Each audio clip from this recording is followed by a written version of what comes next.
เสี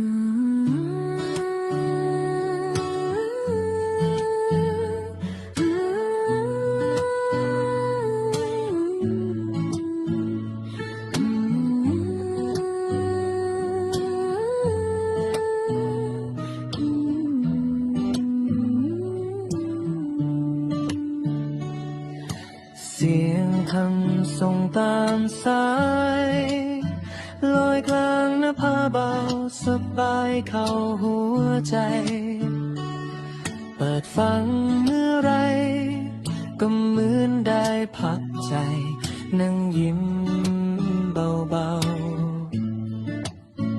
ๆรายการนั้นนะสาระธรรมดีสุขสันต์เพลิดเพลินธรรมศึกษาทุกนาทีความสุขความเมตตาแบ่งปันถึงกันทุกทีให้พุทธศาสนิกชนโดยทั่วกันเจริญสุขเจอตรงคำจุนโลกนี้คำสอนเก่าเล่าใหม่ใช้ได้จริงในวันนี้ทุกเรื่องราวทุกหนักก็เบาลงเบาเมื่อเปิดใจฟังแล้วลองทำดูขอให้คุณผู้ฟังทุกท่านสุขสมปรารถนาทั่วกันทุกคนยิ่งฟังยิ่งเพิ่มกุศลให้แสงธรรมส่องใจไปถึงบ้านคุณ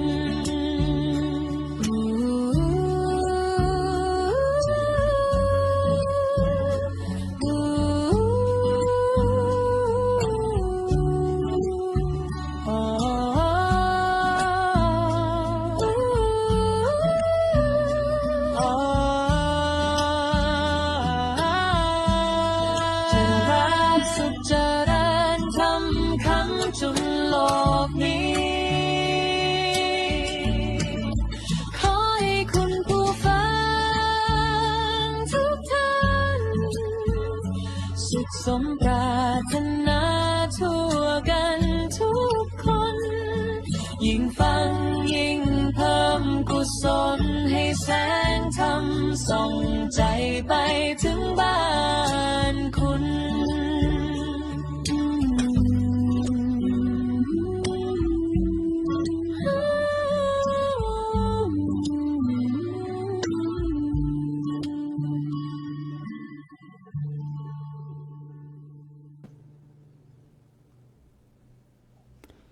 นามัตถุรัตนตยัสสะขอถวายความนอบน้อมแด่พระรัตนตรัยกราบถวายความเคารพพระมหาเถระพระเถรานุเถระเจ้าคณะพระสังฆาธิการ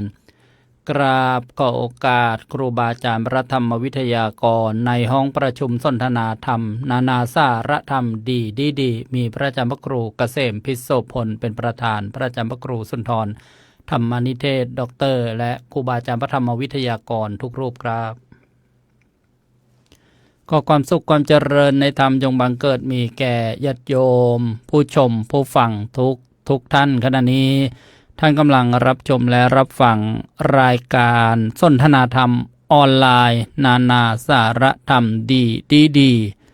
โดยศูนย์ปฏิบัติธรรมดีเมืองแมนเชสเตอร์ประเทศอังกฤษสาขาวัดบำเพ็ญเหนือมีนบุรีกรุงเทพมหานครร่วมกับสถานีวิทยุกระจายเสียงเพื่อการเผยแผ่พระพุทธศาสนา FM 101 เมกะเฮิรตซ์วัดท่าประยาจักรอำเภออู่ทองจังหวัดสุพรรณบุรีและสถานีวิทยุเครือข่ายเผยแผ่พระพุทธศาสนาหลายคลื่นความถี่พร้อมกันเชื่อมโยงถ่ายทอดสัญญาณกระผมอัตมาภาพพระสรายุทธสิริสาโรผู้อำนวยการสถานีค่ำคืนวันนี้ได้รับหน้าที่เป็นผู้ดำเนินรายการพบกับรายการนานาสาระธรรมดีได้เป็นประจำทุกวันอาทิตย์และวันจันทร์เวลา 19 นาฬิกาที่ประเทศไทยและ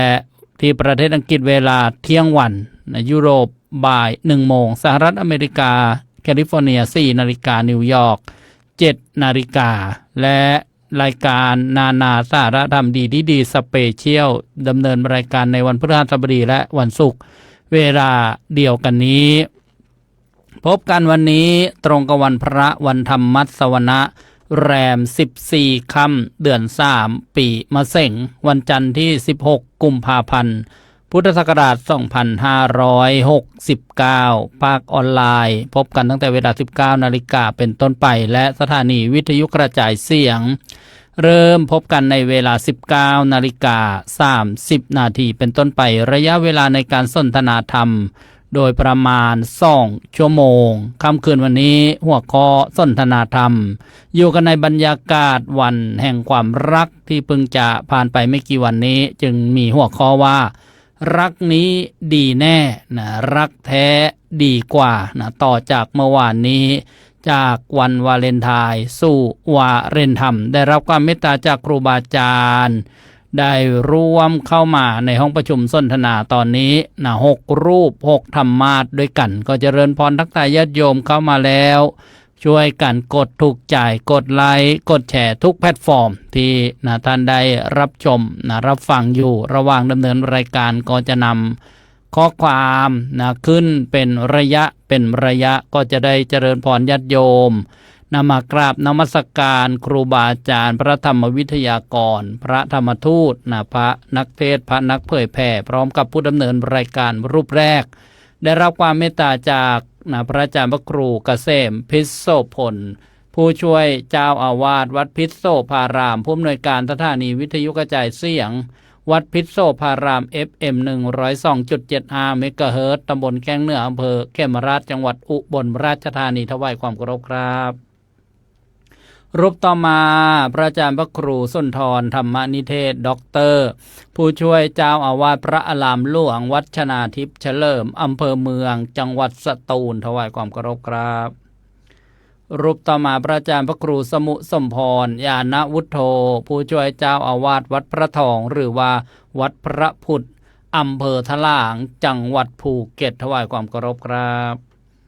รูปต่อมาด้านล่างพระอาจารย์พระมหาภูมิธรรมภูมิปาโลปรริยนธรรม6 ประโยค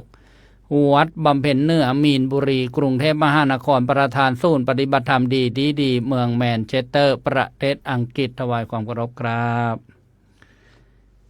รูปสุดท้ายในจอพระอาจารย์พระมหาอุดมพรอุตตมวโรท่านดำรงตำแหน่งเจ้าอาวาสวัดศรีสมนึกอำเภอบ้านนาสารจังหวัดสุราษฎร์ธานีปักใต้บ้านเรานมัสการถวายความเคารพครับถวายความเคารพทุกรูปอีกครั้งหนึ่งครับเจริญพรญาติโยมสถานีวิทยุกระจายเสียงนะทุกคลื่นความถี่ทุกจังหวัดทุกภูมิภาคที่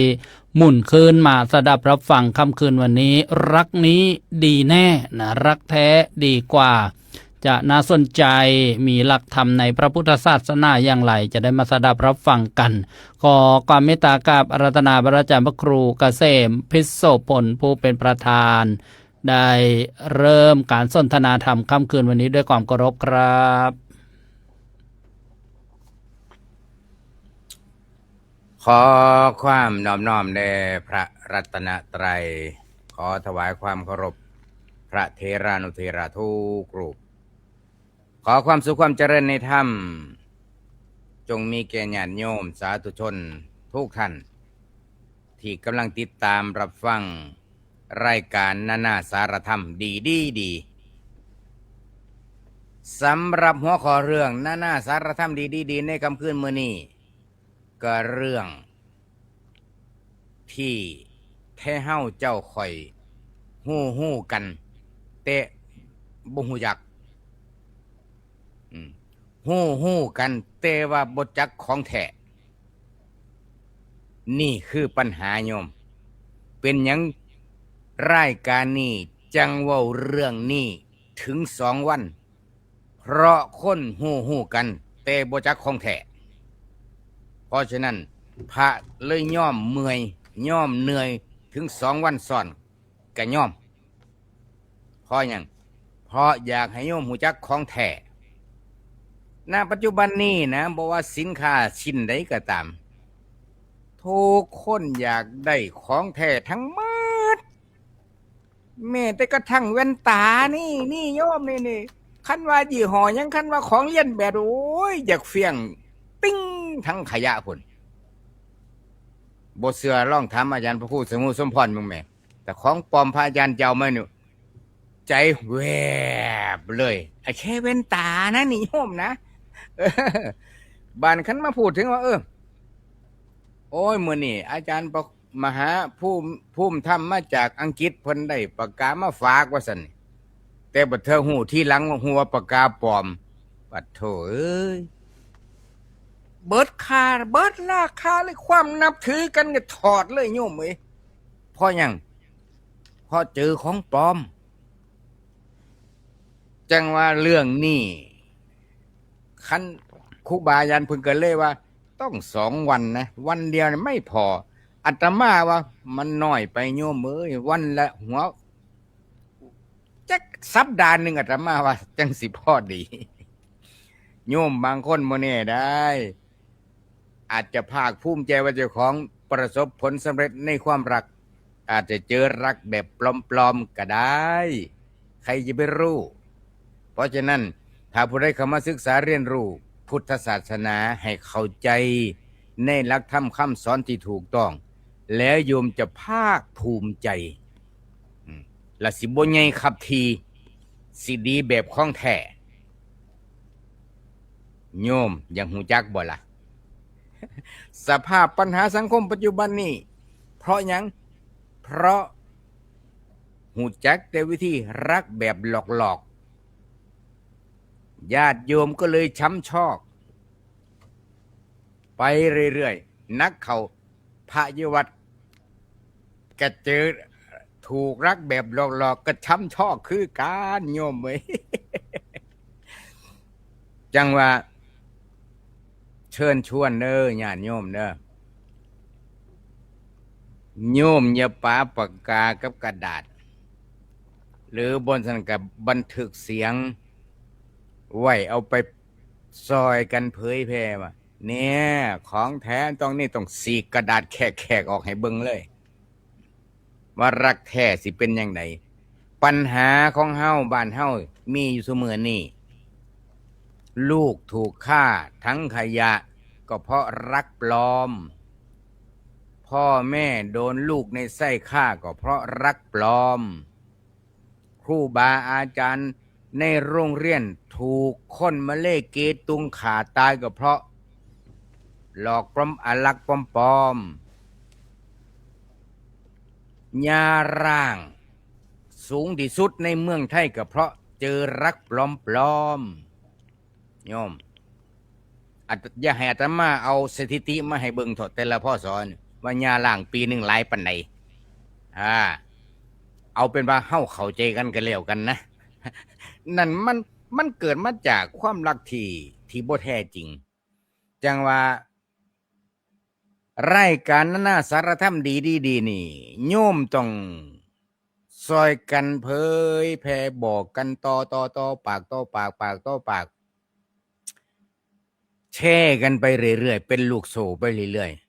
ๆแต่สิแช่หน่อยแช่หลายก็บ่มีปัญหาดอกแต่อาตมาก็สิเป็นเข็มชี้วัดคือกันแล้วว่าเป็นความรักปลอมบ่หรือบางคนก็แกล้งมาให้ตัวเลขขึ้นซื่อๆแต่ฟังบ่กี่ประโยคไปแล้วอันนี้ก็เอิ้นว่ารักปลอมโยม เอาเข้าเนื้อหาสาระสักทีบัดรักแท้สิเป็นจังไดก็นิมนต์ครูบาอาจารย์ได้เมตตาให้ของแท้กับญาติกับโยมผู้ฟังได้ครับบัดนี้นิมนต์ครับขอบพระคุณครับพระอาจารย์พระครูเกษมพิโสพลถึงแม้ท่านจะมีกิจนะมากมายนะโดยเฉพาะงานสำคัญวันที่18กุมภาพันธ์นี้อายุวัฒนมงคลของพระอาจารย์พระครูเกษมพิโสพลเลยอนุสนธินะกับงานการเผยแผ่พระพุทธศาสนาก็คือนะทำบุญครบรอบปีสถานีวิทยุกระจายเสียงวัดพิษโสภารามซึ่งท่านได้เป็นผู้อำนวยการนะปีนี้ก็22 ขวบปีนะ22 ขวบปีแล้วก็เป็น ปีแห่งนะมหามงคลนะทำงานเผยแพร่มา22 ขวบปีนะเป็นลักษณะใบอนุญาตนะทดลองประกอบกิจการนะถ้าครูบาอาจารย์เคยบอกว่าให้เขาให้ทดลองขับไปก่อนนะว่าจะขับได้ดีไหมทดลองมา22 ปีจึงจะได้ใบอนุญาตนะประกอบกิจการจริงๆนะใบอนุญาตประกอบกิจการจริงๆซึ่งอายุใบอนุญาตก็5 ปีด้วยกันนะก็ทำมานะเรียกว่านะยาวนานนะอันนี้ก็เป็นงานสำคัญเพราะฉะนั้นช่วงนี้ท่านก็เลยจัดเตรียมนะสถานที่นะเพื่อต้อนรับนะศรัทธาสาธุชนที่จะเดินทางมางานบุญวันที่18 กุมภาพันธ์นี้ซึ่งกระผมอาตมาภาพก็จะเดินทางไปร่วมงานด้วยนะพรุ่งนี้ก็ออกกันตั้งแต่ตี 5เลยนะ5 นาฬิกาจะไปวัดพิษโสภารามกันแล้วก็ร่วมงานวันที่18นะวันที่19นะก็เดินทางกลับนะเรียกว่าเดินทางไปวันหนึ่งเดินทางร่วมงานวันหนึ่งแล้วก็เดินทางกลับนะอีกวันหนึ่งนี่ก็ไม่ทราบว่าจะเรียกว่ารักแท้ได้หรือเปล่านะรักงานพระพุทธศาสนา แน่พอรักแท้พระครูสมุสมพรทำแอบเลยนะเล่นแอบปิดไฟแอบเลยหรือไงนั่นนะ อันนี้ก็ประกิณกะนะกล่าวให้ญาติโยมได้น้อมจิตอนุโมทนาที่ครูบาอาจารย์มีนะความรักในการเผยแผ่พระพุทธศาสนามีความรักมีความเคารพนะประเดชพระคุณนะหลวงพ่อพระอุปชาแล้วก็ครูบาอาจารย์นะท่านก็ได้กล่าวเปิดว่าบางทีนะเรื่องพื้นที่เรารู้กันอยู่นะรู้กันอยู่แต่ไม่รู้จักของแท้นะรู้กันอยู่แต่ไม่รู้จักของแท้คำนี้นะชวนคิดนะว่าจะทำยังไงปฏิบัติยังไงนะอย่างกับปัญหาสังคมที่ท่านได้หยิบยกมานะสามีภรรยาลูกกับพ่อแม่ครูกับนะลูกศิษย์นะอย่างเนี้ยเป็นต้นนะเพื่อนกับเพื่อนเนี่ยเห็นไหมนะอยู่กันดูเหมือนรักกันแต่พอเข้าไปวิเคราะห์เจาะลึกนะบางคู่บางนะสถานะนี้อ้าวนะไม่ได้รักกันจริงเลยนะอย่างเงี้ยเป็นต้นนี่เรียกว่าก็ต้องมาศึกษากันนะท่านก็ยกตัวอย่างสินค้าบางอย่างทุกคนก็อยากจะได้ของแท้ไม่อยากจะได้ของเทียมนะโดยเฉพาะนะรูปต่อไปเนี่ยรู้สึกว่าจะโดนบ่อยนะซื้อของออนไลน์อะไรมาเนี่ย ก็จะขอโอกาสกราบอาราธนาพระอาจารย์พระครูสุนทรธรรมนิเทศด็อกเตอร์ด้วยความเคารพครับจากดวงใจดวงนี้ซึ่งไร้สิทธิ์จากดวงใจดวงนิดซึ่งคิดถึงจากดวงใจดวงน้อยร้อยรำพึงจากดวงใจดวงหนึ่ง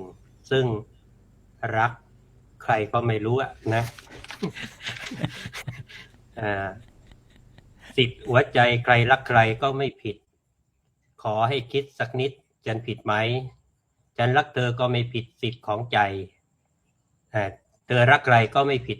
สิทธิ์ของเธอ ขอถวายความเคารพท่านอาจารย์พระครูเกษมพิษโสพลและก็ครูบาอาจารย์ทุกรูปด้วยความเคารพครับแล้วก็เจริญพรญาติโยมสาธุชนทุกท่านเอากลอนรักมาเกริ่นรายการก็เพื่อเห็นว่าบางครั้งเอาความรักไปฝากไว้กับคนอื่นก็มักจะรู้สึกว่ามักจะผิดหวังแต่ถ้าเอาความรักนั้นเอามาไว้กับตัวรักตัวให้มากคนอื่นก็จะรักเราด้วยบางคนไม่รักตัวแล้วจะให้ใครมารักตัวเองยังไม่รักตัวเองเลยนั้นเมื่อชีวิตต้องผูกพันกับความรักก็อย่าให้ความรักนั้นมาทำร้ายชีวิตด้วยการที่ให้มีรักด้วยความเข้าใจรักเนี่ยดีแน่ไม่ว่ารักพ่อรักแม่รักครูบาอาจารย์รักพี่รักน้องรักเพื่อนพ้องญาติมิตรรักประเทศชาติบ้านเมืองรักพระศาสนาอย่าให้ความรักนั้นมาก่อให้เกิดเป็นความแค้น แล้วก็จากรักมากก็แค้นมากเหมือนกับอดีตสสท่านหนึ่งบอกว่ารักมากก็เกลียดมากได้เหมือนกัน ก็เมื่อไม่รักแล้วมันก็จะกลายเป็นความ ไม่รักนะซึ่งอาจจะทวีคูณด้วยนะอันนี้ก็เป็นเรื่องที่เกิดขึ้นเพราะความทุ่มเทนะหวังมากผิดหวังมากฉะนั้นจึงบอกว่าต้องเผื่อไว้บ้าง เวลาผิดหวังจะได้ไม่ต้องสูญเสียไปทั้งหมดนะหรือแม้กระทั่งทำอะไรก็อย่าประเภทที่ชนิดว่าทั้งหมดทีเดียวนะก็ต้องเผื่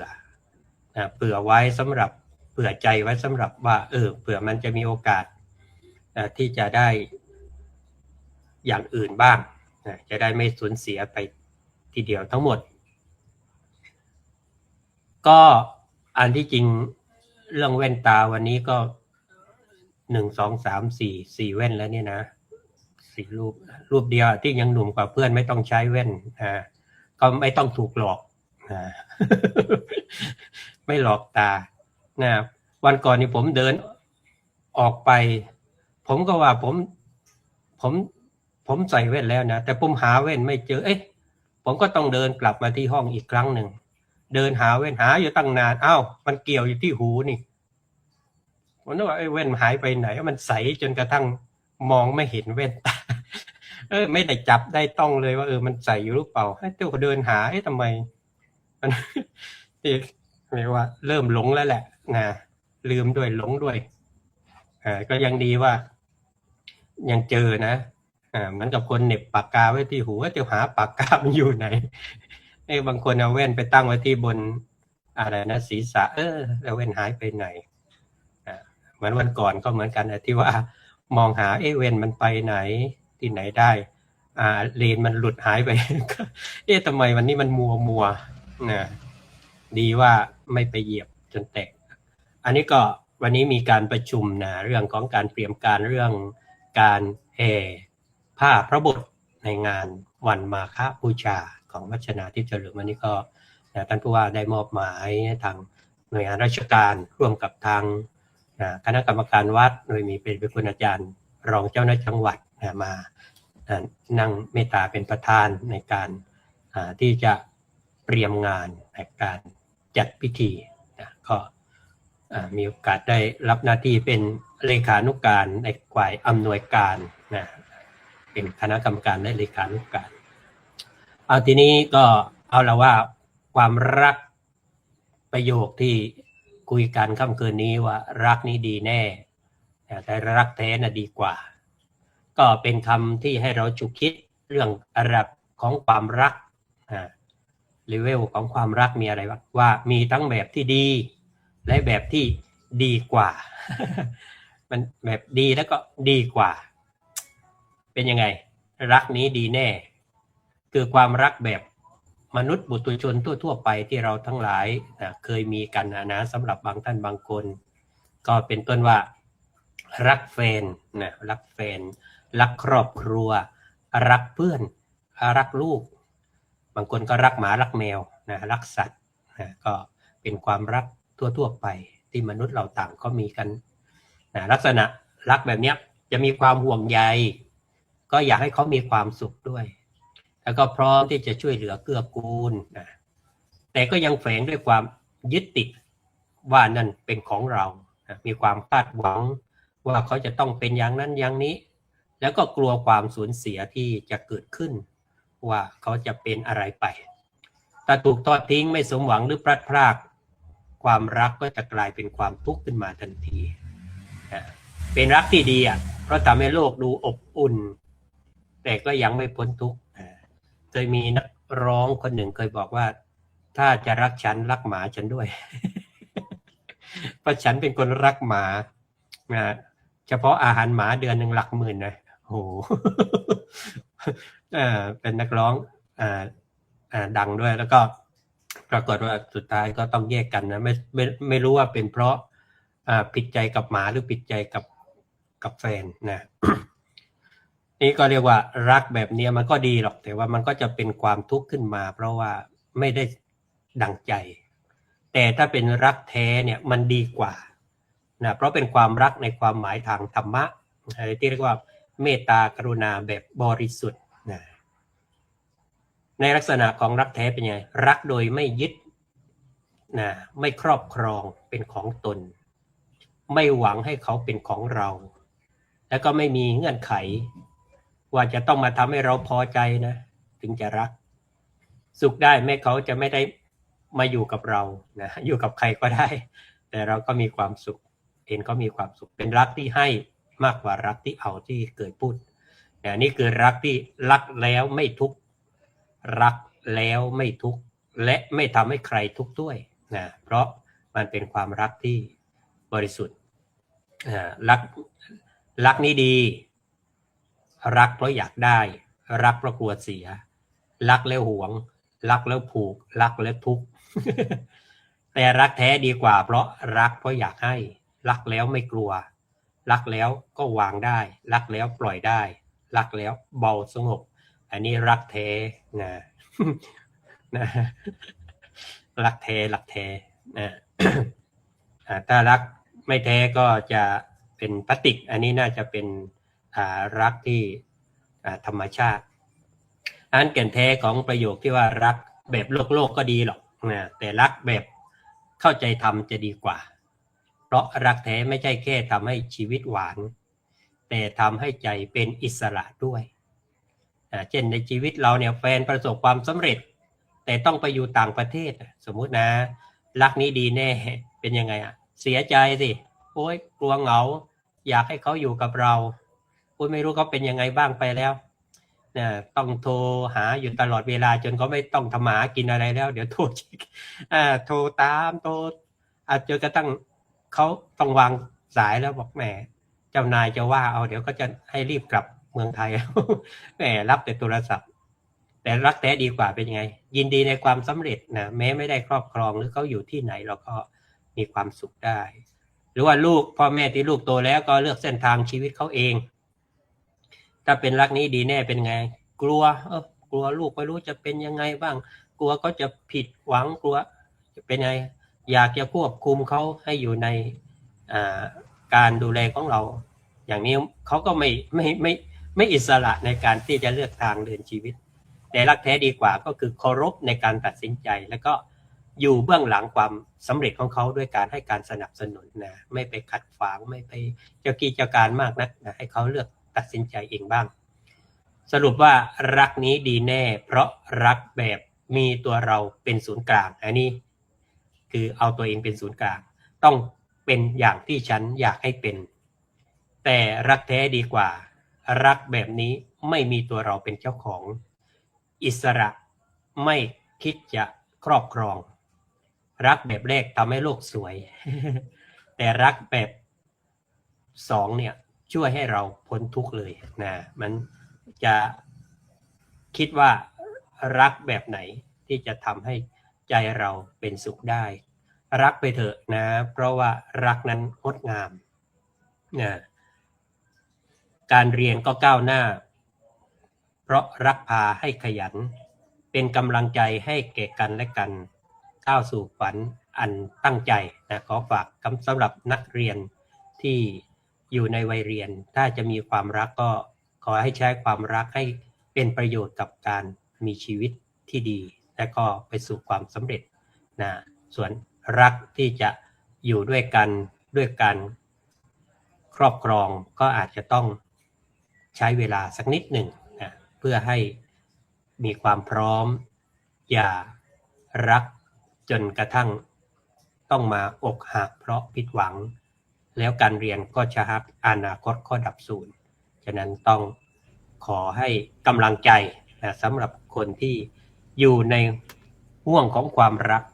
จริงๆแล้วถ้าจะพูดถึงความรักก็ยังต้องโยงไปถึงวันมาฆบูชาด้วย วันแห่งความรักของชาวพุทธวันที่เป็นความรักในทางธรรมะที่พระ 1,250 รูป 1,210 องค์เนี่ยท่านรักในพระพุทธเจ้า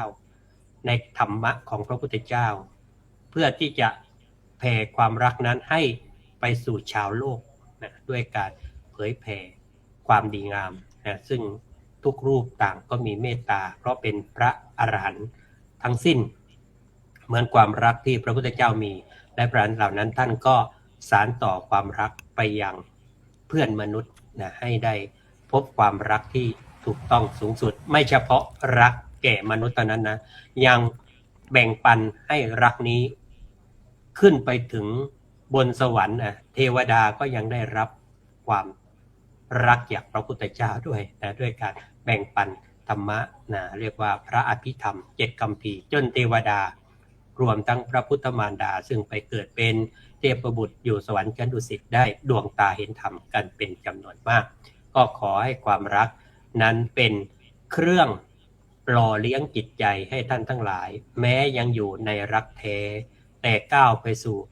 รักที่ดีกว่าเป็นรักที่มีโอกาสพาเราก้าวไปสู่ความพ้นทุกข์รักนะดีแน่แต่รักแท้ดีกว่าแน่นอนครับกราบขอบพระคุณครับพระอาจารย์พระครูสุนทรธรรมนิเทศด็อกเตอร์นะเรียกว่าท่านก็กล่าวว่ารักบางทีต้องเผื่อไว้บ้างนะเผื่อใจไว้บ้างนะเหมือนเราจะซื้อเลขซื้อเบอร์อะไรเนี่ยบางคนไม่เผื่อเลยทุ่มสุดตัวนะไม่กลัวขาดทุน กะว่างวดนี้ได้แน่ไม่เผื่อไว้เลยว่าถ้าผิดขึ้นมาเราจะทำยังไงเนี่ยเห็นไหมไม่มีแผ่น2แผ่น3อะไรเงี้ยนะเผื่อไว้บ้างนะแล้วก็นะที่เกี่ยวกับหัวข้อเนี่ยท่านบอกว่ามีแบบธรรมดานะแบบดีนะแล้วก็ดีกว่าด้วยนะรักเนี้ยดีนะแล้วก็ดีกว่าด้วยนะรักแบบโลกนะก็ต้องการเป็นเจ้าเข้าเจ้าของนะบางครั้งเนี่ยจนเป็นปัญหาท่านบอกว่าไปไหนก็โดนจิกเดี๋ยวโทรต้องเหมือน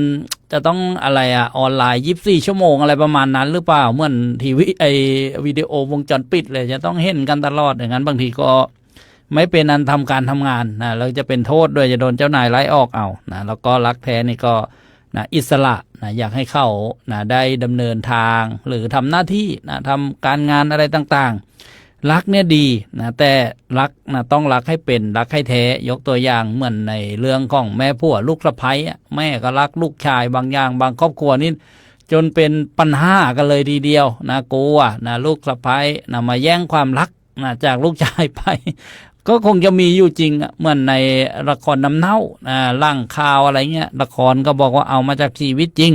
นะชีวิตจริงก็บอกว่าโอ้โหอย่างกับในละครนะบางบทบางตอนนี่มันชีวิตจริงยิ่งกว่าละครอีกนะในเรื่องความรักนี่แหละญาติโยมโอ้โหจริงรักหักสวาทกันนะถ้าไม่รู้จักว่ารักควรจะทำอะไรนะหรือทำอย่างไรในหลักธรรมทางพระพุทธศาสนาเนี่ยนะก็คงจะนะระทมข่มขืนไปได้อันนี้ก็เรียกว่าต่อจากเมื่อวานด้วยนะก็กราบขอบพระคุณพระอาจารย์พระครูสุนทรธรรมนิเทศด็อกเตอร์อีกครั้งหนึ่งครับต่อมาก็กราบอาราธนาพระอาจารย์พระมหาอุดมพรอุตตมวโรด้วยความเคารพครับ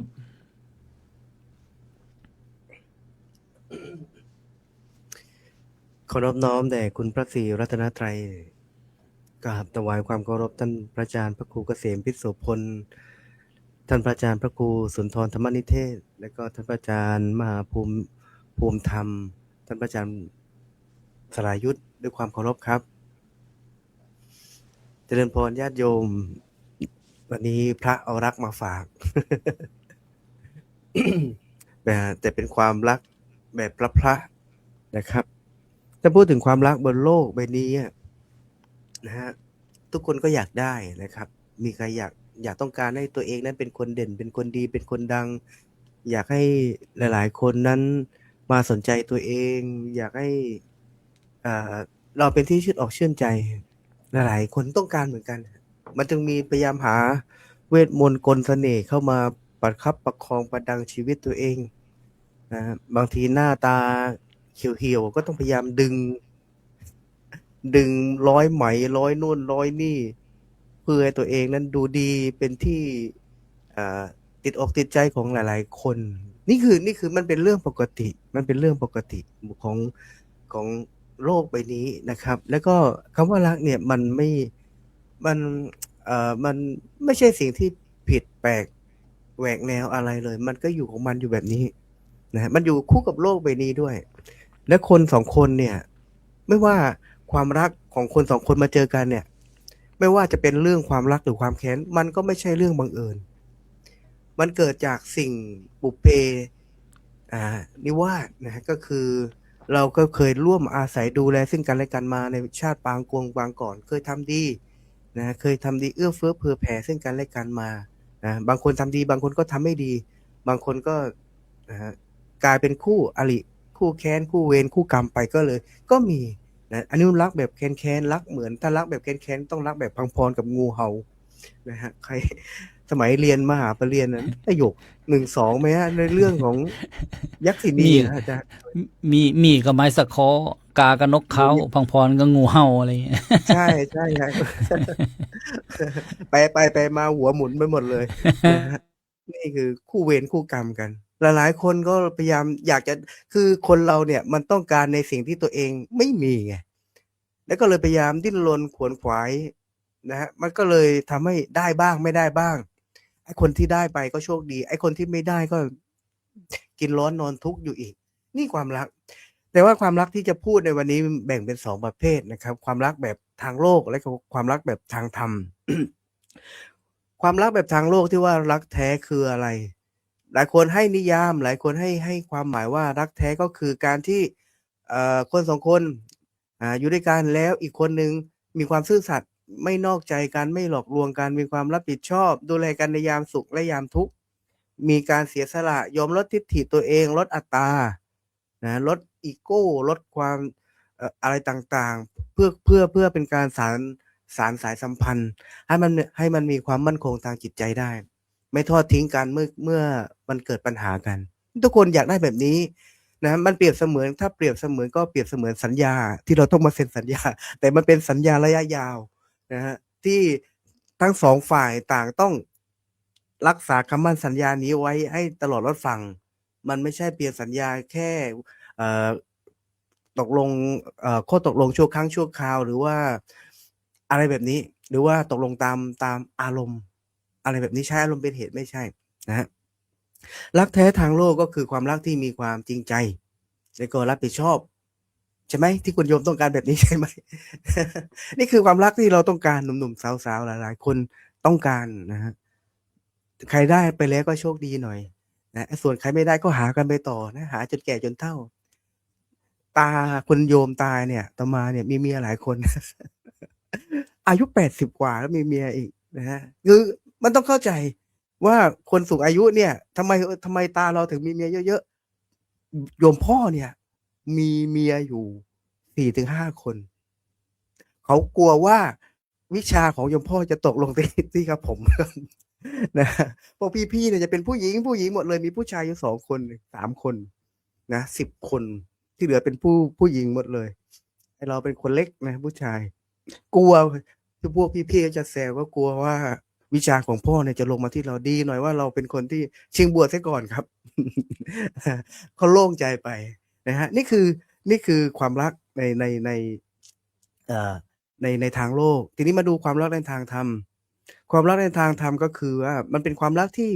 อินฟินิตี้มันบอกเลยว่ามันไม่มีการอะไรอะมันไม่มีกรอบมันไม่มีกรอบความรักแท้ในทางธรรมมันเป็นรักที่หาประมาณค่าไม่ได้นะและก็มันก็ไม่ได้เจาะจงจำกัดอยู่ว่าต้องเป็นความรักระหว่างบุคคลนะฮะเหมือนที่ท่านอาจารย์พระครูสุนทรได้กล่าวไว้ว่าถ้าเธอรักฉันเธอต้องรักหมาฉันด้วยนะ ถ้าเธอรักแมวถ้าเธอรักฉันเธอต้องรักแมวฉันด้วยอะไรแบบนี้รักได้หมดเลยนะครับไม่ใช่มันไม่ได้จำเพาะเจาะจงว่าต้องเป็นอ่าเรา2คนไม่ใช่แต่มันเป็นรักด้วยให้กับไม่มีขอบเขตไม่มีประมาณนะพระพุทธเจ้าสอนให้รักด้วยเมตตานะครับความรักที่ปราศจากความยึดมั่นเนี่ยนะฮะรักแท้ในทางธรรมมันเป็นความรักที่หาค่าประมาณไม่ได้ แล้วก็ไม่จำเพาะเจาะจงว่าต้องเป็นของบุคคลหรือของใครผู้ใดผู้หนึ่งและก็ยังรวมความหมายไปถึงว่าเป็นความรักที่ปราศจากความยึดมั่นถือมั่นและก็เห็นแก่ตัวคนที่มีรักแท้โดยเฉพาะรักแท้ในทางธรรมเป็นรักที่ปราศจากความเห็นแก่ตัวเป็นรักที่ปราศจากความยึดมั่นถือมั่นเป็นความรักที่ตั้งอยู่ในหลักของคุณธรรมและก็บวกด้วยจริยธรรมเป็นความรักที่ตั้งอยู่บนหลักของเมตตามีกรุณาเป็นต้นมีปัญญารักแท้ในทางธรรมจึงไม่ใช่การครอบครองอยากให้เขามาเป็นของเราอยากให้เรามีแต่เขาคนเดียวอยากให้เขามีแต่เราคนเดียวไม่ใช่นะครับ แต่มันเป็นความปรารถนาดีๆเป็นความบริสุทธิ์ทางจิตใจมันเป็นองค์ประกอบในทางธรรมนะครับเช่นว่ามีเมตตารักด้วยเมตตารักด้วยกรุณาเมตตาก็คือปรารถนาให้ผู้อื่นมีความสุขรักด้วยกรุณาก็คืออยากให้ผู้อื่นเขาเนี่ยพ้นทุกข์มุทิตายินดีเมื่อผู้อื่นได้ดีอุเบกขาวางใจเป็นกลางๆเมื่อสิ่งต่างๆที่มันเปลี่ยนแปลง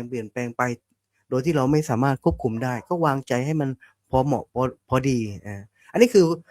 คือรักแท้ทางธรรมนะครับ และก็รักแท้ในทางธรรมเนี่ยมันก็ยังตั้งอยู่ในความก็เรียกว่าความเข้าใจเรื่องอนิจจัง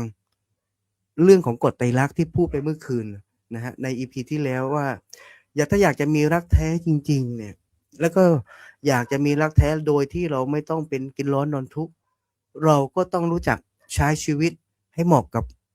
รักแท้มันคู่ควรกับเราด้วยนะฮะเราต้องทำตัวของเรานั้นให้มีคุณค่าด้วย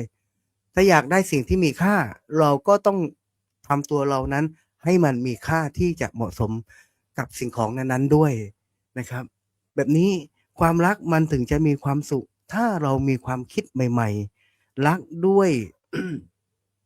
ก็เรียกว่ารักด้วยสติรักบนพื้นฐานของความเปลี่ยนแปลงต้องเข้าใจในเรื่องของกฎไตรลักษณ์ว่าสิ่งนี้มันทุกสิ่งทุกอย่างมันสามารถเปลี่ยนแปลงไปได้หมดนะฮะจึงไม่ยึดติดนะฮะถ้าเรายึดติดเราก็กินร้อนนอนทุกข์นะฮะเนี่ยพอกินร้อนนอนทุกข์พอเราเป็นทุกข์ไม่สบายกลายไปเกลียดฉันจะไม่รักใครอีกแล้วไปบวชดีกว่านะแต่มาเคยถามโยมเนี่ยโดนถามว่าหลวงพี่ถามจริงๆหลวงพี่บวชนี่ทำไมหลวงพี่ใช้ชีวิตหลวงพี่แบบนี้แบบนี้แล้วอยู่ๆหลวงพี่มาบวชหลวงพี่อกหักเหรอ เจอบ่อยนะเจอบ่อยมากเลยบอกก็เลยบอกว่าไม่เคยแล้วเพราะเราไม่เคยสนใจใคร สมัยนักเรียนสมัยนู้นบอกเลยว่าเราไม่สนใจใครเราใช้ชีวิตแต่กิจกรรมแต่เนี่ยกิจกรรมตัวเองหาความสุขความสนุกสนานไปวันๆหาเขาเรียกว่าหาประสบการณ์ความรู้นะครับไปอยู่ตรงนู้นบ้างไปอยู่ตรงนี้บ้างไปทำตรงนู้นบ้างบอกเราไม่มีเวลาพูดจะเท่เลยนะจริงๆเราไม่รู้จีบใครไม่เป็นนะครับในยุคโน้นนะฮะยุคโน้นนะทีนี้ถ้าความรักเนี่ยมันก่อให้เกิดความทุกข์เนี่ยเราก็โทษดวงชะตาบางคนประชดชีวิตอันนี้ฝากไว้นะครับว่าฝากไว้ตรงนี้ว่าวันนี้เราอาจจะไม่มีค่ากับใครสักคนหนึ่งแต่เราอาจจะเป็นมีค่าต่อใครหลายๆคนก็ได้นะฮะอย่าไปคิดว่าฉันต้องขาดเธอแล้วฉันจะอยู่ไม่ได้อะไรแบบนี้ไม่ใช่เราอาจจะไม่มีคุณค่าพอสำหรับใครสักคนหนึ่งแต่เราอาจจะเป็นคุณค่าให้กับหลายๆคนก็ได้เปรียบเสมือนหยดน้ำที่ไปให้กับคนที่กำลังหิวโหยกระหายน้ำนะอันนี้เป็นต้นนะครับทุกสิ่งทุกอย่างบนโลกใบนี้มันไม่ใช่ความบังเอิญทีนี้มาดูรักแท้ในทางธรรมกันอีกทีหนึ่งความรักเนี่ยมันเป็นพื้นฐานนะครับเป็นบทบาทสำคัญในการดำรงชีวิตอย่างน้อยๆมันจะเป็นสะพานเชื่อมใจให้ต่อทุกๆคนถ้าเราอยากให้มีเพื่อนเยอะๆเราก็ต้องทำตัวของเราเนี่ยให้เป็นคนที่น่าคบหน่อยต้องมีความรักให้กับคนข้างๆด้วยรักแท้มีมีให้กับทุกๆคนรักในระดับบุคคลในระดับครอบครัวในระดับสังคมความรักเนี่ยมันจะก่อให้เกิดความผูกพันความร่วมมือและร่วมพลังในการสร้างสรรค์สิ่งที่ดีงามเห็นไหมอันนี้เหมือนภาพแบบเนี้ยนะฮะพาชาวบ้านก็ไปกันไปไหว้พระนี่วัดเสล่านะครับวัดเสล่าหลวงพ่อนวลวัดเสล่าอันนี้ไปห่มผ้าพระธาตุนะครับเนี่ยก็พาญาติโยมไปเนี่ยไปสร้างสรรค์สิ่งที่ดีงามนะไปทำในสิ่งที่มันดีมันงามมันมีความสุขนะฮะจึงกล่าวได้ว่าความรักเนี่ยมันเป็นสิ่งที่ดีแน่นะฮะความรักเป็นสิ่งที่ดีแน่ๆครับแต่ในฐานะของความรู้สึกที่เกื้อกูลต่อความสัมพันธ์ระหว่างมนุษย์กันความรักมันเป็นสะพานเชื่อมต่อระหว่างมนุษย์ต่อมนุษย์นะฮะอย่างไรก็ตามเพื่อให้ความรักนั้นมันดำรงอยู่อย่างมั่นคงและยั่งยืนนะครับจำเป็นต้องมีหลักธรรมในการประกอบเขาเรียกว่าเป็นหลักธรรมในการกำกับความรักไม่ให้เราไปรักแบบหลงผิดไม่ให้เราไปรักแบบหลงทางไม่ให้เราไปรักแล้วมันจะทำให้เราเป็นทุกข์นะครับความรักที่ตั้งอยู่บนพื้นฐานของอารมณ์หรือว่าความพึงพอใจเนี่ย มันอาจเปลี่ยนแปลงไปตามกระแสอารมณ์ได้อันนี้ฉะนั้นเราจึงต้องมีคุณธรรมต้องมีหลักธรรมในการดำเนินชีวิตนะครับหลักธรรมในการดำเนินชีวิตหรือว่าความรักที่ตั้งอยู่บนหลักธรรมนั้นมีอะไรบ้างความรักที่ตั้งอยู่บนหลักธรรมหนึ่งต้องตั้งอยู่ในหลักของศีลธรรมก่อนนะฮะความรักที่จะไม่ทำร้ายตัวเองต้องเป็นความรักที่รักแท้ที่ตั้งอยู่บนศีลธรรมเพราะว่าศีลธรรมเนี่ยมันจะเป็นหลักพื้นฐานของการอยู่ร่วมกันในสังคมนี้นะโดยเฉพาะสังคมไทยที่ต้องการศีลธรรมมากนะฮะโดยปัจจุบันเนี่ยสังคมไทยมันทะเลาะเบาะแว้งกันมันชิงดีชิงเด่นกันต่างคนต่างทำเพื่อผลประโยชน์ของตัวเองเยอะมากนะฮะออกข่าวแบบนั้นออกข่าวแบบนี้ไอ้คนนั้นโกงคนนี้ไอ้คนนี้โกงคนนั้นไอ้สแกมเมอร์นู่นนี่นั่นเยอะไปหมดครับอันนี้ขาดความรักซึ่งกันและกันขาดความรักบนถนนของคำว่าศีลธรรมนะไม่มีศีลธรรมคอยกำกับความรักมันก็เลยก่อให้เกิดเป็นทุกข์ความรักที่ประกอบด้วยความซื่อสัตย์สุจริตนะครับอันนี้เป็นเขาเรียกว่าเป็นความรักที่อยู่บนกรอบของศีลธรรมอีกความรักประเภทหนึ่งเขาเรียกว่าความรักที่ตั้งอยู่บนอันนี้มีคุณธรรมประกอบเขาเรียกว่าเป็นความรักที่มีขันติและสัจจะเป็นเครื่องประคับประคองขันติและสัจจะเป็นเครื่องประคับประคองอย่ารักแบบหลงผิดหลงทางเสียสตินะครับคุณโยมวันเดอร์แนะนำไว้นะการดำเนินชีวิตร่วมกันนะครับย่อมมีความแตกต่างทั้งความคิดและพฤติกรรม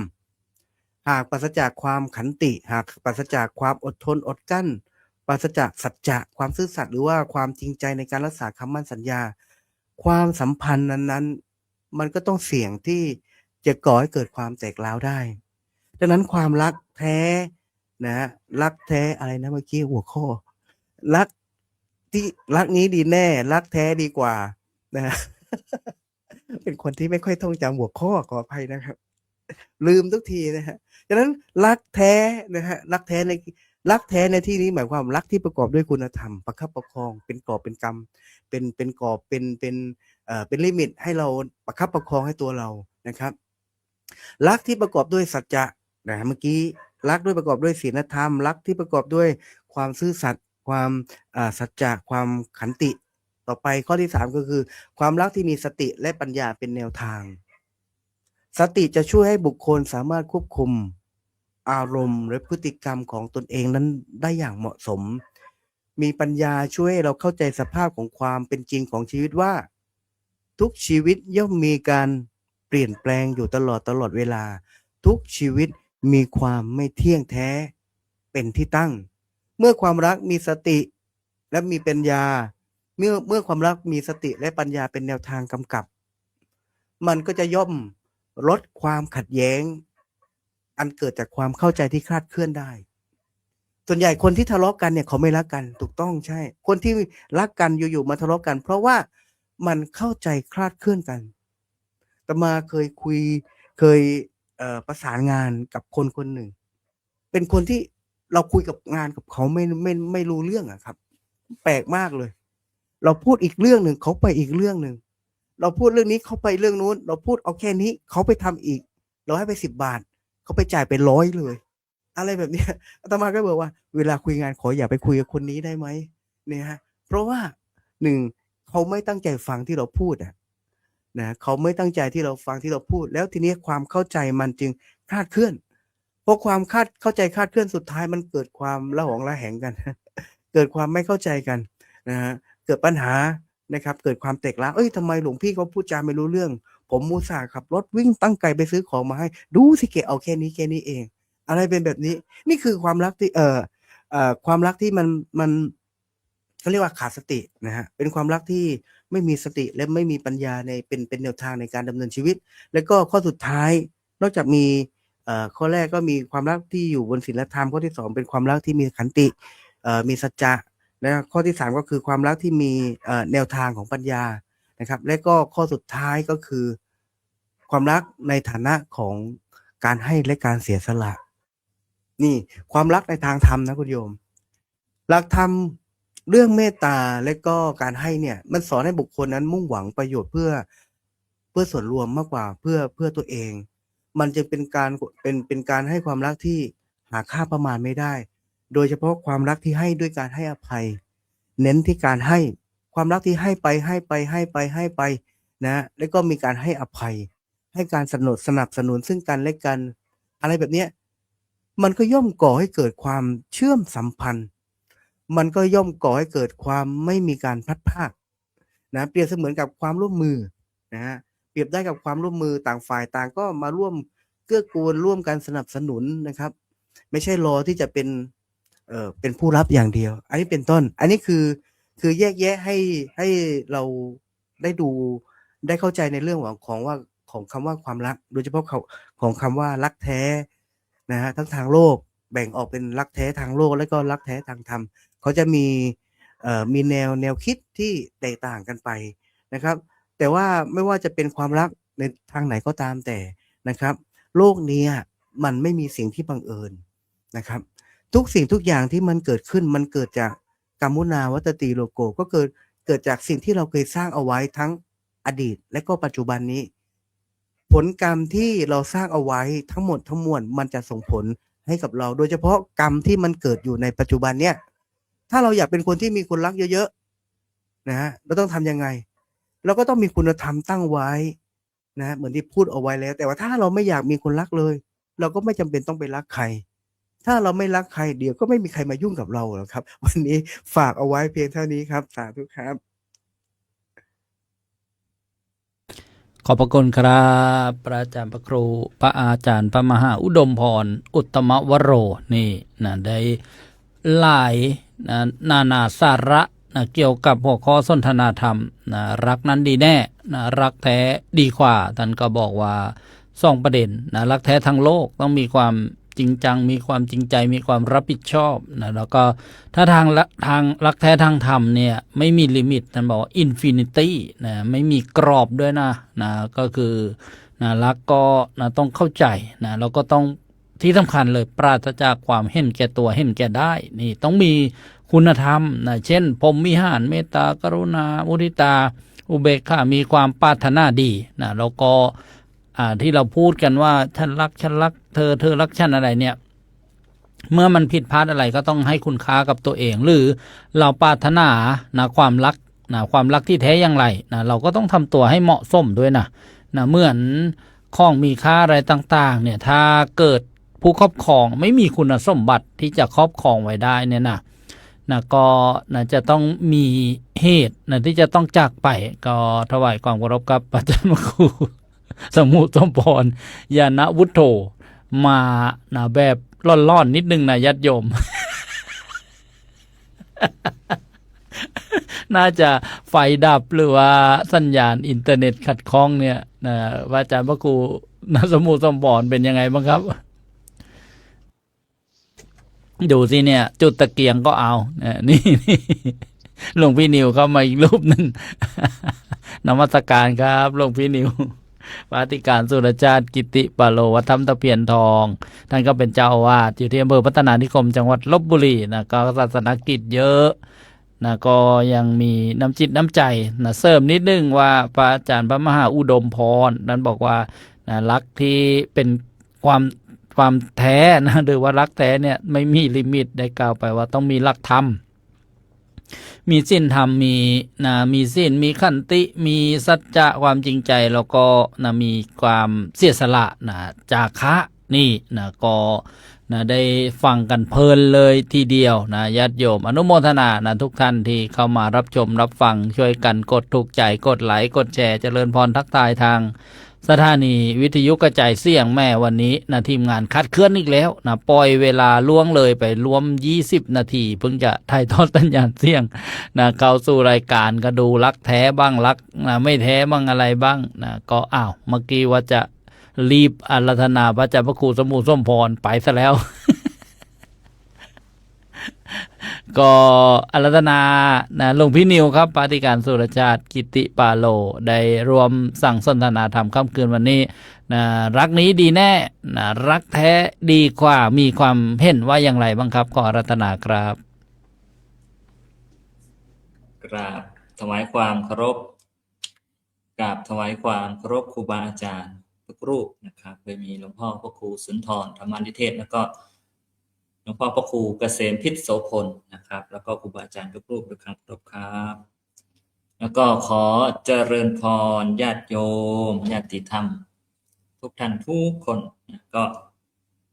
มาช้าดีกว่าไม่มาเลยโยม รักในการเผยแผ่โยมรักดีแน่นอนนะรักในการเผยแผ่พอมีเวลาก็รีบเข้ามาก็เมื่อกี้เพิ่งแยกย้ายจากพาโยมสวดมนต์ทุกวันพระแล้วก็นั่งสมาธิปฏิบัติธรรมก็รีบเข้ามาพบกับรักแท้อีกอย่างหนึ่งก็คือนี่แหละคุณโยมแฟนๆรายการนี่คือรักแท้เลยโยม รักแฟนๆรายการรักครูบาอาจารย์นะรักในการเผยแผ่พูดถึงความรักก็เป็นสิ่งที่ดีครับความรักเป็นสิ่งที่ดีเป็นสิ่งที่สวยงามนะใครที่มีความรักก็เปรียบเสมือนกับดอกไม้ที่มันเบ่งบานมันชุ่มชื่นเหมือนดอกไม้ที่ได้น้ำฝนไม่ได้เหมือนต้นหญ้าไม่ได้เหมือนดอกไม้ที่รอคอยน้ำรอคอยน้ำฝนมันเหี่ยวแห้งอยู่ใครที่มีความรักมันมีความสุขมันมีความชุ่มชื่นอยู่ตลอดเวลาอยู่มันเบิกบานใจแต่รักอย่างไรล่ะมันถึงจะยั่งยืนรักแบบไหนมันถึงจะยาวนานรักพ่อแม่รักแบบคู่ครองรักลูกหลานหรือว่ารักเพื่อนเนี่ยแม้แต่ในวันวาเลนไทน์เนี่ยผู้คนก็ใช้ดอกไม้แทนใจนะความรักแบบนี้มันดีอยู่เพราะอะไรมันทำให้หัวใจเรามันอบอุ่นนะชุ่มชื่นอยู่ตลอดเวลาทำให้คนอยากเป็นคนดีเพื่อใครสักคนเพื่อที่จะได้ความรักดีๆนะอยากจะเป็นคนดีเพื่อเธออยากจะเป็นดีเพื่อคุณนะเพื่อที่จะได้ความรักดีๆจากเธอจากพวกท่านทั้งหลายเนี่ยมันก็เป็นความรักที่สวยงามแต่ปัญหาคือถ้าเรารักแบบชาวโลกรักแบบโลกเนี่ยมันจะมีคำว่าของฉันเข้ามาต้องเป็นของฉันต้องได้ดั่งใจฉันเนี่ยมันเกิดอะไรขึ้นเกิดความยึดมั่นถือมั่นพอมันมีความยึดมั่นมันมีความหวังความรักที่มันเคยสวยงามมันจึงกลายเป็นทุกข์เกิดขึ้นเนี่ยความรักจึงกลายเป็นความทุกข์ดังคำที่เขาว่าที่ใดมีรักที่นั่นมีทุกข์เพราะรักที่มันปนด้วยความยึดมั่นถือมั่นคือรักที่ยังมีตัวตนแอบแฝงอยู่นี่เขาเรียกว่ารักแบบยึดมั่นถือมั่นรักอยากครอบครองจะทำยังไงก็ได้ทุกวิถีทางเพื่อให้ได้ครอบครองในความรักนั้นๆพอเมื่อรักมากๆแล้วมันยึดมันติดมันเกิดความหวงแหนไม่อยากให้เธอไปไหนใครจะมาพัดพรากเธอไปจากฉันไม่ได้นะโยมมันเป็นอย่างนั้นนี่คือความรักแบบโลกรักที่ต้องการที่จะครอบครองอย่างเดียวเลยแต่ถ้าเรามองความรักแบบอีกอย่างหนึ่งก็คือรักแบบธรรมะหรือที่เรียกว่ารักแท้นี่แหละรักแท้ในทางธรรมะเนี่ยคือไม่ต้องครอบครองโยมแต่มันรักด้วยความเมตตาถ้าเราใช้หลักของพรหมวิหาร4เมตตากรุณามุทิตาอุเบกขาเนี่ยเขาเรียกรักแท้รักเพราะอยากให้เขามีความสุขให้ด้วยความเมตตารักด้วยความเมตตาเห็นเขาทุกข์แล้วเราอยากช่วยเหลือเห็นเขาดีได้ดีเราก็ชื่นชมแล้วก็วางใจลงได้เมื่อสิ่งหนึ่งสิ่งใดมันเกินวิสัยในตัวเราเขาเรียกว่าอุเบกขาคือวางได้เนี่ยมีรักแบบนี้เนี่ยมันไม่ทุกข์โยมรักอย่างเข้าใจถ้าเราใช้หลักของพระพุทธเจ้าเนี่ยก็คือการเกิดขึ้นตั้งอยู่ดับไปทุกสิ่งทุกอย่างมีความพัดพรากเป็นธรรมดามีภพมีจากวันนี้มีความสุขมันก็ต้องมีความทุกข์แอบแฝงอยู่ในขณะนั้นมันเป็นความรักแบบไม่ยั่งยืนแต่จะทำยังไงให้ความรักนั้นมันยั่งยืนก็รักอย่างเข้าใจ มีความเชื่อความศรัทธาเสมอกัน มีศีลเสมอกัน รู้จักเสียสละแบ่งปัน ไม่เอารัดเอาเปรียบเนี่ยความรักอย่างนี้มันถึงจะสามารถอยู่กันอย่างยั่งยืน ไม่ใช่รักแบบจะเอารัดเอาเปรียบกันอย่างเดียว รักแบบข่มเหงรักแบบรังแกกัน ชีวิตมันไม่ได้มีความสุขเลย ถ้ามันมีความรักอย่างนี้ แต่ถ้าสามารถพาตนเองพาคู่ครอง สามารถพบกับความรักที่แท้จริงทำยังไง เราต้องพาตนเองเข้าหาหลักธรรม เข้าใจในความรักให้มากที่สุด ว่ารักที่เป็นอยู่มันรักยังไง ที่เรามีอยู่ทุกวันนี้ความรักของเรามันคืออะไร เราลองสังเกตดูหรือถามตัวเองดูว่าใครที่กำลังมีคู่ครองอยู่ทุกวันนี้ เรารักกันอย่างไร รักกันแบบไหนเนี่ยต้องดูอย่างนี้ ถ้าเราเป็นผู้มีศีลเป็นพื้นฐานแล้วเนี่ยความรักนั้นย่อมยั่งยืนและมั่นคงแต่ถ้าขาดศีลไปแล้วผิดศีลไปแล้วความรักนั้นย่อมไม่ยั่งยืนมันเหมือนทางขาดถนนขาดเราเคยเห็นคันไถนาไหมอยู่คันไถนาถ้ามันยาวๆเนี่ยแต่ถ้าเมื่อไหร่ที่มีคนไปขุดเพื่อตัดทางน้ำเพื่อให้น้ำมันไหลเดินไปทางไหนก็ขาด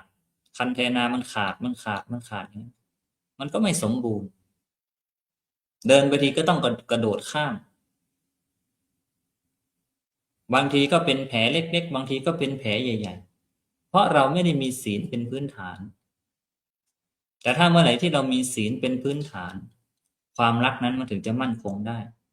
มีความซื่อสัตย์ต่อกันและกันมีความรับผิดชอบเนี่ยอย่างนี้มันถึงจะอยู่กันยั่งยืนเราต้องใช้ธรรมะเข้าไปประกอบเข้าไปช่วยในความรักของเราฉะนั้นคำว่ารักนี้ดีแน่มันดีโยมมันดีมีความรักมันดีแน่นอนไม่มีใครไม่อยากมีความรักอาตมาก็อยากมีความรักอยากให้ญาติโยมมีความรักความศรัทธาแต่ถามว่าถ้าเราไม่สร้างเหตุแห่งศรัทธาไม่ได้สร้างเหตุแห่งความรักโยมจะมาศรัทธามารักในอัตนาไหมก็ไม่แต่ถ้าเมื่อไหร่ที่เราสามารถประพฤติปฏิบัติสร้างเหตุมันขึ้นมาได้มันย่อมนำพาความรักดีๆความรักที่สวยงามเข้ามาไม่ใช่ความรักแบบผิดเข้ามาแต่เป็นความรักอย่างถูกต้องเป็นความรักอย่างถูกต้องนะโยมอย่าไปเอาความรักแบบผิดเข้ามา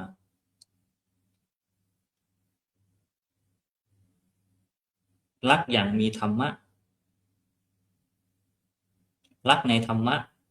รักในศีลรักในการให้ทานเนี่ยรักในการสวดมนต์ภาวนารักในการนั่งสมาธิเนี่ยความรักอย่างนี้มันดีโยมมันยังส่งผลไปสู่ความรักอีกอย่างหนึ่งคือรักพ่อรักแม่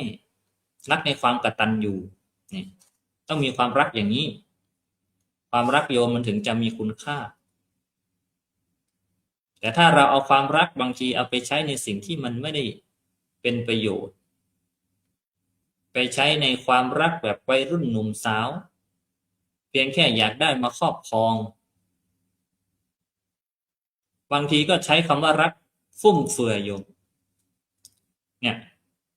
บางคนเนี่ยใช้ความรักฟุ่มเฟือยนะต้องใช้คำว่าฟุ่มเฟือยบอกรักไปทั่วบอกรักทุกโอกาสบางครั้งก็รักจนไม่รู้ว่ามันรักจริงหรือรักปลอมรักอยู่นั่นแหละไม่รู้จะอะไรกันนักกันหนาเนี่ยสังเกตนะวัยรุ่นเนี่ยรักกันจังเลยรักกันจะปานจะกลืนกินเพิ่งเจอหน้ากันเมื่อกี้หันหลังให้กันน่ะคิดถึงกันอีกแล้วอะไรมันจะขนาดนั้นความรักอย่างนี้มันไม่ใช่รักที่แท้จริงมันเป็นความรักที่อยากได้ ถ้าพูดกันอย่างนี้เนี่ยถ้าฉันมอบความรักให้เธอ เธอก็จะต้องมอบความรักให้ฉันถ้าเธอไม่ให้ฉันแสดงว่าเธอไม่ได้รักฉันเห็นไหมมันมีข้อต่อรองนะโยมความรักอย่างนี้มันมีข้อต่อรอง มันไม่ได้รักแบบจริงใจเลย เธอรักฉันไหมเห็นไหมลองโยมไม่ตอบว่ารักดูสิจะมีปัญหาทันทีเลยรักแบบบังคับเอาเธอต้องบอกรักฉันนะเธอต้องบอกคิดถึงฉันนะเนี่ยรักอย่างนี้มันจะยั่งยืนที่ไหนล่ะมันรักไปทั่วไม่ใช่รักที่แท้จริงหรอกโยมดูเอาสิวันวาเลนไทน์เนี่ยมันก็จะมีคนทั้งความ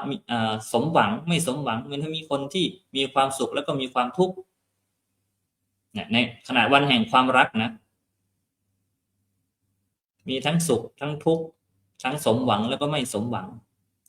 วันนี้ก็เหมือนกันก็มีทั้งคนที่สุขทุกข์สมหวังแล้วก็ไม่สมหวังเหมือนกันนะรักในการเสี่ยงโชคโยมตื่นเช้ามาหน้าสดตกเย็นมาหน้าหดหน้าแห้งลงมารักจริงในการเสี่ยงโชคเนี่ยเสี่ยงมันเข้าไปถูกไม่ถูกไม่รู้แหละอาตมาก็แอบแซวโยมอยู่มานั่งสวดมนต์ถ้าคนไหนหายไปแสดงว่าวันนี้ไม่สมหวังถ้าคนไหนหายไปไม่ได้มาสวดมนต์แสดงว่าวันนี้ไม่สมหวังแล้วอารมณ์ไม่ดีไม่อยากมาสวดมนต์ไม่อยากมานั่งสมาธิเสียใจนะมันเป็นอย่างนี้โยมก็พอมาพูดถึงเรื่องความรักแล้วก็เข้าใจอย่างนี้รักอย่างไรถึงจะมีคุณค่ามากกว่าโดยเฉพาะรักตัวเองอยู่รักอะไรก็ไม่สู้รักตัวเองไม่มีใครรักเราเท่าเรารักตัวเองถ้าเราไม่รู้จักรักตัวเองแล้วเราจะไปหวังความรักจากใครหันกลับมารักตัวเองให้มากเราทำร้ายตัวเองมามากพอแล้วทำร้ายจิตใจทำร้ายร่างกายของเรามามากพอแล้วคนอื่นไม่ได้ทำร้ายเราตัวเราเองทำร้ายตัวเราเองเพราะเราไปแสวงหาความรักจากสิ่งรอบนอกจากคนภายนอกจนลืมว่าเราควรรักตัวเองให้มากเจ็บมาไม่รู้กี่ครั้งผิดหวังมาก็นับไม่ถ้วน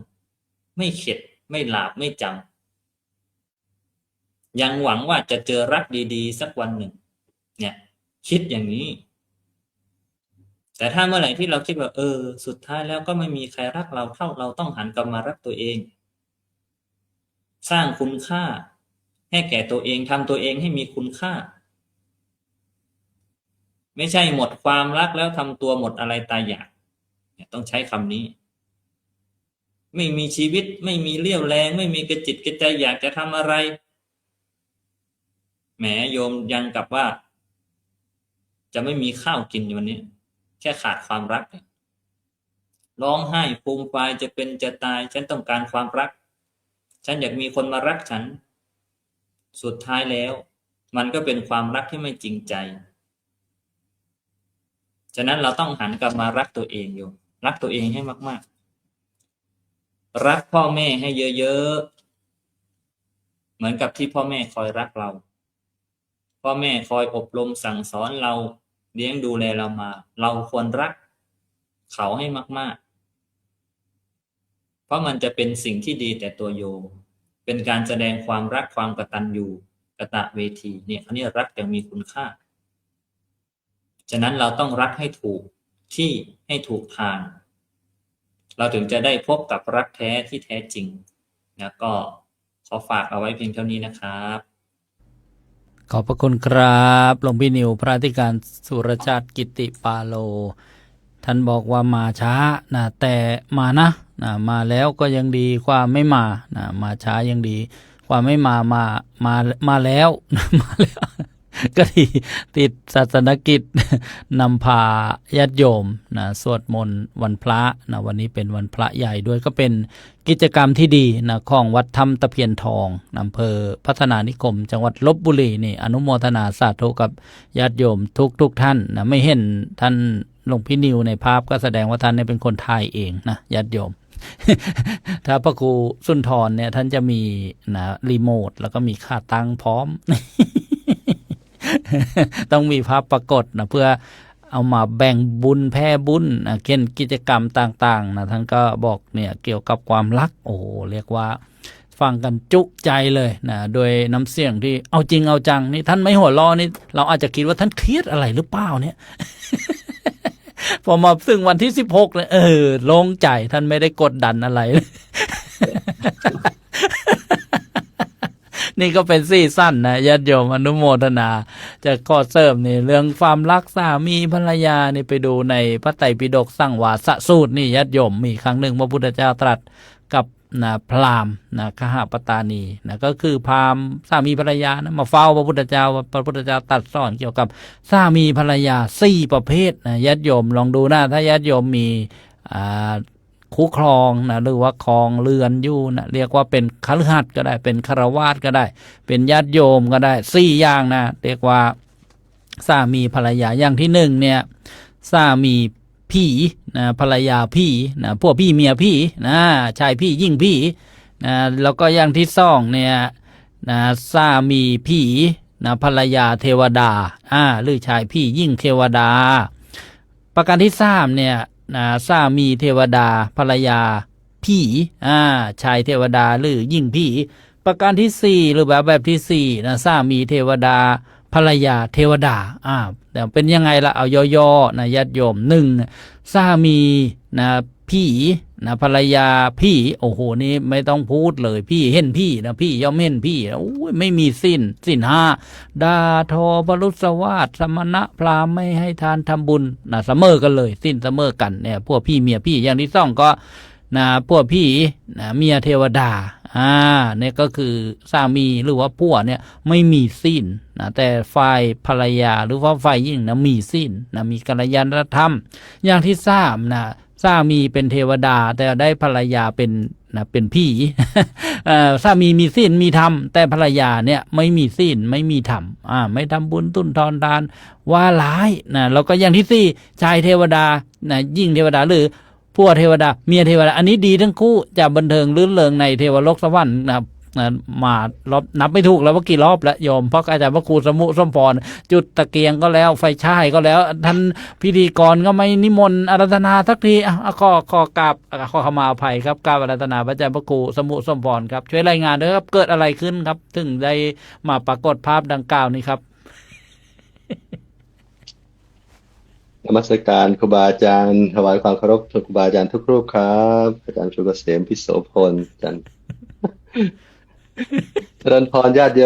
มศรัทธาสาธุชนญาติโยมทุกคนทุกท่านโอ้โหวันนี้ฝนตกแล้วก็ที่ผมพูดแต่ฝนตกแล้วก็นี่มาไฟดับเมื่อกี้เลยคุณโยมพยายามที่จะเข้ารายการผมก็นึกว่าจะสร้างธีมแบบโรแมนติกจุดเทียนหัวข้อรักนี้ดีแน่อะไรเงี้ย อันนี้ใช้โทรศัพท์นะครับผมเลยดูอันนี้มืดแล้วก็จุดเทียนข้างๆคอมพิวเตอร์ใช้ไม่ได้เน็ตไอ้ Wi-Fi ไม่มีแล้วครับผมก็เลยพยายามมันเสียดายยังไงไม่รู้มันอยากจะมาพบปะกับญาติโยมจะมาพบปะครูบาอาจารย์แล้วมันเสียความตั้งใจคุณโยมเลยอย่างน้อยก็มาพบปะนิดนึงก็ยังดีเผื่อว่าแบตมันหมดหรือว่าไฟมันดับเนี่ยรอไฟเกือบ30นาทีแล้วก็ยังไม่มาทีไม่รู้เป็นอย่างไรคุณโยมวันนี้ได้ฟังครูบาอาจารย์เรื่องของ รักนี้ดีแน่รักแท้ดีกว่าฟังแล้วก็ฮีนใจอีกเหมือนเดิมแล้วคุณโยม2-3 วันแล้วพูดถึงเรื่องความรักเนี่ยเหมือนอาจารย์พระครูเกษมพิโสพลว่าเนี่ยทำไมต้องเบิ้ล2-3 วันแล้วเรื่องความรักเนี่ยแต่ละรูปกูรูของความรักหรือเปล่าไม่รู้แต่ละรูปเนี่ยที่แท้ก็ไม่มีใครเรื่องความรักเนี่ยไม่มีใครเชี่ยวชาญอะไรมากมายหรอกคุณโยมแต่ว่ามาพูดให้ญาติโยมได้ฟังได้เข้าใจแล้วพยายามเอาหลักธรรมมาประยุกต์ใช้ให้ญาติโยมได้ฟังกันนั้นความรักเนี่ยเป็นสิ่งที่สำคัญแน่นอนแหละคุณโยมถ้าเรารักเป็นวันนี้เราเพิ่มลีเวลจากเป็นรักดีแน่แต่รักแท้ดีกว่านั่นคือว่าต้อง พรีเมียมขึ้นไปยกระดับเลเวลขึ้นไปอีกไม่ใช่เฉพาะรักตัวกลัวตายไม่ใช่เฉพาะรักใคร่กามาแต่ว่าเรารักที่จะเป็นรักที่จะเมตตาอารีรักมีแต่ให้เนี่ยจะสูงขึ้นไปเรื่อยๆระดับความนั้นเราเจอรักแท้วันนี้ถามโยมว่าเราได้เจอรักแท้กันหรือยังรักแท้ในที่นี้เนี่ยอาจจะได้รักแท้กับใครก็แล้วแต่พ่อกับแม่กับพี่กับน้องกับเพื่อนกับสามีภรรยาของเราคู่ครองของเราตอนนี้บางคนเราจะเน้นไปที่คู่ครองของเราแต่อยากจะเน้นว่าความรักเนี่ยเราสามารถที่จะรักได้ที่เปิดกว้างกว่านี้วันนี้เนี่ยอาตมาฟังครูบาอาจารย์มาก็จะเน้นในเรื่องของรักแท้ที่เราอยากให้เกิดขึ้นอย่างหนึ่งคือรักเพื่อนรักเพื่อนเนี่ยรักเพื่อนเราเจอเพื่อนที่เป็นรักแท้หรือยังเราไม่ตอนนี้ไม่อยากจะบอกว่าเป็นเรื่องของเชิงชู้สาวนะโยมแต่ว่าอยากให้เป็นเชิงเป็นเพื่อนแท้เนี่ยเป็นเพื่อนอย่างไรเพื่อนแท้ในการคบเพื่อนแท้เนี่ยมันเป็นสิ่งที่สำคัญก็คือพบที่เป็นกัลยาณมิตรต่อกันนี่แหละโยมเจอหรือยังกัลยาณมิตรเพื่อนที่เป็นมิตรที่ดีของเราเมื่อพบเพื่อนเนี่ยถือว่าเป็นสิ่งที่สำคัญในชีวิตของพวกเรานั้นเป็นสิ่งที่สำคัญเราไม่สามารถอยู่ร่วมคนเดียวได้ในโลกนี้แต่เราต้องอยู่กับเพื่อนอยู่กับคนแต่ว่าเพื่อนที่เราคบเนี่ยเป็นเพื่อนประเภทไหนล่ะจะเป็นเพื่อนดีหรือไม่ดีเป็นเพื่อนที่เป็นกัลยาณมิตรที่เป็นเพื่อนแท้ไหมเนี่ยอยากให้เป็นเจอเพื่อนที่เป็นรักแท้ของเราที่จะเกิดขึ้นในชีวิตเราว่าเป็นยังไงในการที่เราจะทำหน้าที่ต่อการประพฤติปฏิบัติต่อกันมิตรที่เป็นมิตรแท้เราควรประพฤติปฏิบัติอย่างไรนั้นวันนี้จึงคบเพื่อนเนี่ยถ้าคบด้วยทรัพย์ท่านบอกว่าพอหมดทรัพย์ก็หน่ายหนีคบกันด้วยไมตรีด้วยจิตใจความเป็นคนดีเนี่ย10 ปีก็ยังเหมือนเดิมดังนั้นมิตรแท้ก็คือกัลยาณมิตรอยากให้เราท่านทั้งหลายได้มีชีวิตที่รู้จักกับคนที่เป็นเพื่อนที่ดีมีลักษณะอย่างไรคือมีความจริงใจช่วยเหลือเกื้อกูลกันในยามทุกข์ยามยากยามสุขอย่างเงี้ยให้คำแนะนำที่ดีต่อกันและมีความรักใคร่ปรารถนาดีต่อกันอย่างแท้จริงมิตรแท้ไม่ได้หวังผลประโยชน์กับพวกเราที่เราคบค้าสมาคมกันเนี่ยคุณโยมแต่พร้อมที่จะอยู่เคียงข้างในยามที่เราลำบากในยามที่เราตกทุกข์ได้ยากนั้นลักษณะมิตรแท้ในพุทธศาสนาก็จะมีอยู่4ลักษณะด้วยกันหนึ่งก็คือเรื่องของมิตรแท้เป็นมิตรที่มีอุปการะกับเราโยมเจอหรือยังมิตรที่มีอุปการะกับเราช่วยเหลือในยามที่เราประสบปัญหาต่างๆนะและบางครั้งบางทีเราประมาทเนี่ยก็ป้องกันเพื่อนในยามที่เราประมาทก็ป้องกันไม่ให้เราไปประสบความวิบากต่างๆช่วยเหลือในเรื่องของทรัพย์สินเวลาเราประสบความลำบากไฟมาแล้วคุณโยมไฟมาแล้วสาธุพอพูดถึงนี่เห็นไหมอุปสรรคแต่ว่าไฟมาแล้วก็ต้องใช้จุดเหมือนเดิมคุณโยมนั้นอย่ามิตรอุปการะเพื่อนแท้คนแรกคือมิตรอุปการะประการที่2ก็คือมิตรร่วมสุขร่วมทุกข์โยมเจอหรือยังเพื่อนแท้ที่เป็นรักแท้ของเรามีร่วมสุขร่วมทุกข์กันอยู่เคียงข้างกันไม่ทิ้งยามที่เราทุกข์ยากและยามที่ไม่ทิ้งเราลำบากเนี่ยพวกนี้เวลามีปัญหาอะไรก็อยู่กับเราเคียงข้างเราปกปิดความรักของเราเนี่ยอยากให้เจอเพื่อนอย่างนี้คุณโยมเป็นเพื่อนที่รักกันอย่างจริงใจมิตรเพื่อนที่ร่วมสุขร่วมทุกข์กันประการที่3ก็คือเพื่อนที่คอยแนะนำประโยชน์ให้แก่กันและกันชี้แนะนำที่ถูกต้องและคอยตักเตือนเวลาเราทำผิดพลาดประการใดเนี่ยถ้าเรามีเพื่อนอย่างนี้เนี่ยดีนะคุณโยมนะเวลาเราทำผิดพลาดอะไรบางอย่างเนี่ยก็มีคอยตักเตือนซึ่งกันและกันได้แล้วก็สุดท้ายมิตรมีความรักใคร่และปรารถนาดีต่อกันยินดีเมื่อเราเนี่ยมีความเจริญบางทียังไม่อิจฉาริษยากันเราพอใจกับเพื่อนเวลาเพื่อนได้ดีมีหน้าที่การงานต่อกัน นี่คือสิ่งที่อยากให้เราเจอกับเป็นมิตรแท้เป็นรักแท้ที่เราอยากให้เจอรักความเป็นเพื่อนแต่ว่าเป็นเพื่อนที่มีรักแท้ก็คือกัลยาณมิตรเราก็จะทำหน้าที่ต่อกันยังไงแต่เนี่ยหน้าที่ที่เราต้องพึงกระทำต่อกันฝ่ายที่เราต้องทำปฏิบัติต่อกันมันมีหน้าที่ต่อความเป็นเพื่อนที่ดีเช่นเราก็ต้องมีน้ำใจต่อกันเพื่อแผ่แบ่งปันให้กันและกันช่วยเหลือแบ่งปันให้กันและกันยามเพื่อนขาดแคลนอะไรเนี่ยเราก็ช่วยเหลือกันยื่นมือไปช่วยกันและกันประคับประคองกันอย่างนี้พูดจาเป็นยังไงต้องปิยวาจาพูดจาให้กำลังใจพูดจาไพเราะให้กำลังใจซึ่งกันและกันเวลาตกทุกข์ได้ยากกำลังใจสำคัญก็คือจากเพื่อนหลายคนหลายท่านเนี่ยเราถ้ามีเพื่อนอย่างเนี้ยเวลาเราลำบากเวลาเราตกทุกข์ได้ยากมีเพื่อนที่ยื่นมือมาให้เราที่จะช่วยดึงเราขึ้นมาเราดีใจนะคุณโยมช่วยเหลือเกื้อกูลกันยามที่เรามีปัญหาอุปสรรคต่างๆก็ช่วยเหลือคนมีแล้วก็ร่วมสุขร่วมทุกข์และที่สำคัญก็คือมีความจริงใจต่อกันมีความจริงใจต่อกันนี่สำคัญเลยรักเพื่อนคบเพื่อนเนี่ยด้วยความจริงใจต่อกันคอยที่จะไม่หลอกลวงกันไม่ปิดบังอำพรางอะไรกันต่างๆเหล่านี้ในวันนี้เนี่ยก็เลยมาพูดถึงเรื่องรักแท้ในแง่ของรักของความเป็นเพื่อนที่เป็นเพื่อนที่เป็นกัลยาณมิตรมันทำให้ชีวิตของพวกเราเนี่ยจะมีความสุขความเจริญมากยิ่งขึ้นด้วยไปอาจจะเป็นรักอีกอย่างหนึ่งที่อยากให้ญาติโยมที่ฟังรายการ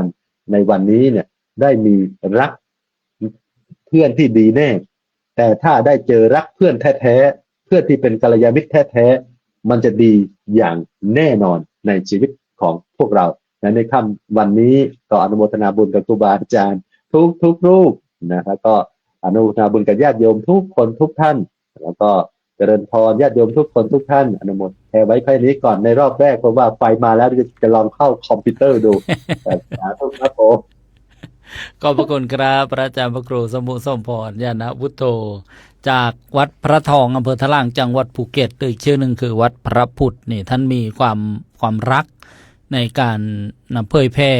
ในการเข้ารายการพยายามแล้วพยายามอีกนะเห็นไหมจุดเทียนก็เอาบอกแล้ว ต้องพยายามให้ถึงที่สุดนี่เรียกว่าความรักในการเผยแพร่พระพุทธศาสนาท่านได้สนทนาหัวข้อเรื่องมิตรมิตรแท้มิตรแท้4ประการเนี่ยที่เรากลัวกันปัจจุบันเนี่ยมิตรแท้ไม่กลัวแล้วกลัวแต่มิตรจี้มิตรฉาชีพอย่างเงี้ยโอ้โหตรงข้ามกับมิตรแท้ก็คนเทียมมิตรปอกลอกมิตรหัวประจบอะไรอย่างเงี้ยก็น่าสนใจในหลักธรรมในเรื่องของทิศ6เดี๋ยวถ้ามีโอกาสก็คงจะได้มาไล่เลี่ยงเป็นหัวข้อสนทนาธรรมในโอกาสต่อไปก็กับขอบพระคุณอีกครั้งหนึ่งครับอาจารย์พระครูสมุทรสมพรมาฟังพระอาจารย์พระมหาภูมิธรรมกันบ้างเป็นยังไงบ้างอาการอาพาธขาดีขึ้นหรือยังแล้วก็มาร่วมสนทนาในรอบแรกนะครับรักนี้ดีแน่รักแท้ดีกว่ากับปรารถนาครับกราบถวายความเคารพพ่อแม่ครูบาอาจารย์ผู้ร่วมรายการทุกรูปด้วยความเคารพอย่างสูงยิ่งครับผมโดยมีหลวงพ่อพระครูเกษมพิษโสพรอาจารย์พระครูสุนทรธรรมนิเทศด็อกเตอร์เป็นต้นเป็นประธานวงสนทนาและครูบาอาจารย์ทุกรูปครับผมเจริญพรเจริญสุขสวัสดีดีจงมีแต่ญาติโยมญาติธรรมกัลยาณมิตรญาติธรรมทุกท่านแล้วก็ทักทายไปเสียงตามสายทั่วทุกสถานีวิทยุด้วยนะโยมนะที่ฟังรายการนานาสาระธรรมดีอยู่ในวันนี้ในขณะนี้ก็อาการตอนนี้ก็วันนี้นวดครบ3 มื้อแล้วโยมนวดครบ3 มื้อแล้วก็ดีขึ้นเลยบอกตรงๆว่าดีขึ้นแต่ว่าเท้ามันยังกระดิกยังไม่ขึ้นยังไม่ขึ้นเท่าไหร่แต่ว่ามีความรู้สึกดีขึ้นเลยดีขึ้นทุกสิ่งทุกอย่างสุขภาพกายก็ดีสุขภาพใจก็ดีเพราะด้วยหัวข้อในวันนี้นี่เองโยมรักนี้ดีแน่รักแท้ดีกว่าอาจารย์สายุทธท่านเป็นผู้ตั้งหัวข้อในวันนี้เพื่อสืบสานต่อรณรงค์ได้แรงบันดาลใจจาก Walk for Peace โยมเดินเพื่อสันติภาพเดือนนี้เป็นเดือนแห่งความรัก รักเพื่อสันติภาพเรามามอบความรักซึ่งกันและกัน เพราะการเดินก็เกิดจากความรัก เพราะฉะนั้นความรักจึงเป็นสิ่งสำคัญสำหรับโลกใบนี้เนี่ยเพราะฉะนั้นเดือนนี้เราจึงมารณรงค์ในเรื่องของความรักอย่างที่หลวงพ่อพระครูเกษมพิโสพลท่านพูดเอาไว้รักนะพูดสักกี่ครั้งกี่วันก็ยังไม่จบโยมเพราะอะไรเพราะเราพูดถึงเรื่องความรักแล้วสีหน้าแววตาของครูบาอาจารย์ทุกๆรูปเนี่ยมันสดใสโยมผู้ฟังก็สดใสมีความสุขเพราะอะไรเพราะเกิดจากความรักที่รักในการฟังธรรมรักในการปฏิบัติธรรมแล้วรักในการเผยแผ่ธรรมถ้าถามว่าทำไมพระสงฆ์องค์เจ้าถึงพูดถึงเรื่องความรักกันตลอดเลยในเมื่อวานก็วาเลนไทน์สู่วาเลนไทน์วันนี้ก็รักนี้ดีแน่รักแท้ดีกว่าเพราะเรื่องของความรักพระสงฆ์แต่ละรูปอาจจะไม่มีประสบการณ์ในเรื่องของความรักแบบชีวิตคู่นะโยมนะแต่เพราะพระสงฆ์เป็นผู้นำด้านจิตวิญญาณจึงมาสอนในเรื่องของความรักให้โยมได้เข้าใจว่ารักอย่างไรไม่เป็นทุกข์นี่คือสิ่งที่สำคัญเพราะฉะนั้นนิยามของความรักอาตมายกให้โยมเห็นเลย2 ข้อชัดเจนแจ่มแจ้งแกล้วกล้าแล้วก็ร่าเริงนิยามแห่งความรักมีอยู่2 ข้อโยมจำไว้เลย1เสียงหัวเราะ2เสียงร้องไห้นี่คือนิยามแห่งความรักทางโลกใบนี้ทุกคนอาตมาเชื่อเหลือเกินว่านิยามแห่งความรักคือเสียงหัวเราะและเสียงร้องไห้รักนี้ดีแน่รักแท้ดีกว่าเกิดจากอะไรโยมเกิดจากความตั้งใจของเรา22 ปีแห่งการเผยแผ่และจัดรายการผ่านรายการวิทยุถ้าไม่ใช้คำว่ารักแท้และจะใช้คำว่าอะไร22 ปีในชีวิตของหลวงพ่อพระครูเกษมพิโสพลใช้ระยะเวลา22 ปีกว่าจะมาเจอรักแท้โยมรักแท้ในที่นี้ก็คือได้รับใบประกาศเพื่อจัดถูกต้องตามกฎหมายเนี่ย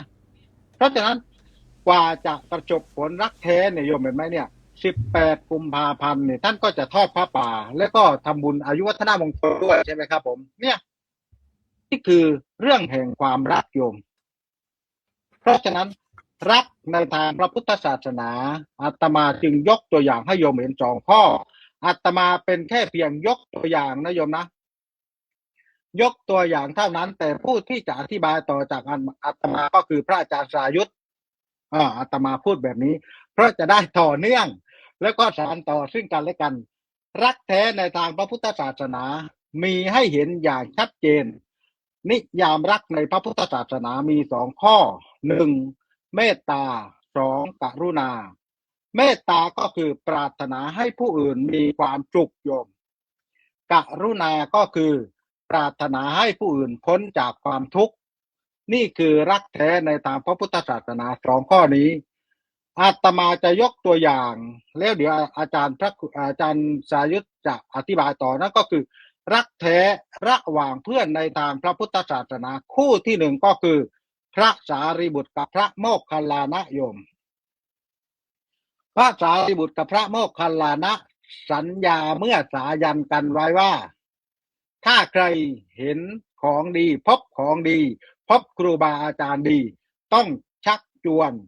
ต้องบอกกล่าวซึ่งกันและกันนี่คือรักแท้คู่ที่1ในทางพระพุทธศาสนาเดี๋ยวอาจารย์สายุทธท่านจะอธิบายเองว่าทำไมถึงเป็นคู่รักแท้ในทางพระพุทธศาสนา2องค์สมเด็จพระสัมมาสัมพุทธเจ้ากับพระราหุลเข้าไปทูลขอราชสมบัติองค์สมเด็จพระสัมมาสัมพุทธเจ้าไม่ได้พระราชทานราชสมบัติให้แต่พระราชทานอริยทรัพย์เพื่อหนทางแห่งการพ้นทุกข์ของพระราหุลโยมเนี่ยเพราะฉะนั้นอาตมาจึงยกไว้แค่เพียง2 ข้อนี้เพื่อที่ให้อาจารย์สายุทธท่านได้อธิบายต่อเพราะฉะนั้นโยมจำไว้เลยว่ารักนี้ดีแน่รักแท้ดีกว่าก็คือรักที่ปรารถนาให้ผู้อื่นมีความสุข2รักแล้วปรารถนาให้ผู้อื่นพ้นจากความทุกข์นั่นก็คือรักที่ ที่ไม่ครอบครองทักทะมาโนปิโยโหติ ผู้ให้ย่อมเป็นที่รักครับผม สาธุครับขอบพระคุณครับพระอาจารย์พระมหาภูมิธรรมหรือว่าหลวงพี่มีภูของเรานะอาการอาพาธนะก็ดีขึ้นตามลำดับแน่ท่านก็นะได้ฝากงานกลางอากาศให้อาตมาสร้างต่ออีกนะอาตมานี่ให้การบ้านท่านไปทำไล่วันแล้วพอเอาจริงๆโยนกลับมาให้อาตมาทำปัจจุบันทันด่วนในอากาศอันนี้ไม่มีนอกรอบเลยนะทีมงานก็ไม่ได้ส่งซิกแนวอะไรมาบอกเดี๋ยวท่านจะให้พูดเรื่องนี้เรื่องนั้นนะ เอาละเมื่อเหตุการณ์นำมาถึงนะก็ต้องนะแสดงนะหรือว่าต้องอธิบายก็กลับขอบพระคุณอีกครั้งหนึ่งครับ ในเรื่องรักนี้ดีแน่รักแท้ดีฝ่านะรักที่ท่านได้หยิบยกมาเกี่ยวกับทางธรรมหรือทางพระพุทธศาสนาของเราเบื้องต้นนั้นก็น้อมจิตอนุโมทนาพระอาจารย์พระครูเกษมพิโสพลนะที่รักงานเผยแผ่พระพุทธศาสนานี่ญาติโยมอาตมาก็ได้ถวายงานนะหลายสิ่งหลายอย่างนะก็ชมตัวเองแหละนะเดี๋ยวคนอื่นพูดอาจจะไม่เข้าใจ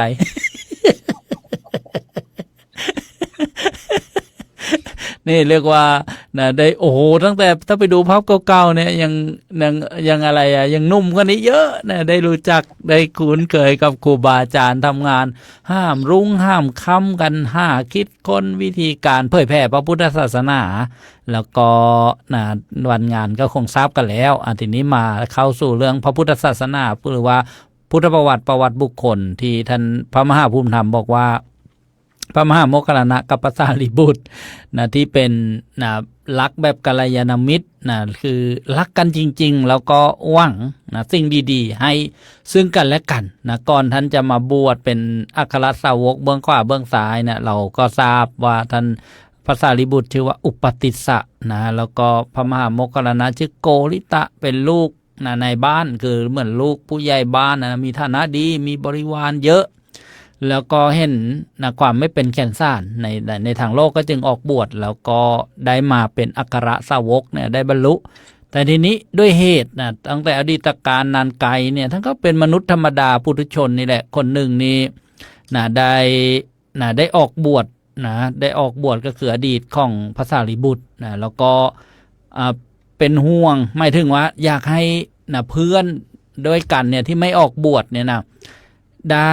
ได้พบสิ่งดีๆคืออดีตของพระสารีบุตรได้พบพระพุทธเจ้าแล้วก็ไปตั้งความปรารถนาทำบุญถวายพระทหารอย่างเงี้ยเราก็ขอเป็นอัครสาวกเบื้องขวาทีนี้นึกถึงเพื่อนก็เลยไปชวนเพื่อนเพื่อนก็บอกไม่รู้จะทำยังไงก็เอางี้ที่ทำบุญนิมนต์พระพุทธเจ้ามาพร้อมสาวกทำบุญไล่วันอยู่เราก็ตั้งความปรารถนาเหมือนกันเป็นอัครสาวกเบื้องซ้ายนี่เรียกว่าความรักแบบบริสุทธิ์รักที่ดีกว่าดีแน่แล้วก็ดีแหละแต่ก็ดีกว่าจนได้มาเป็น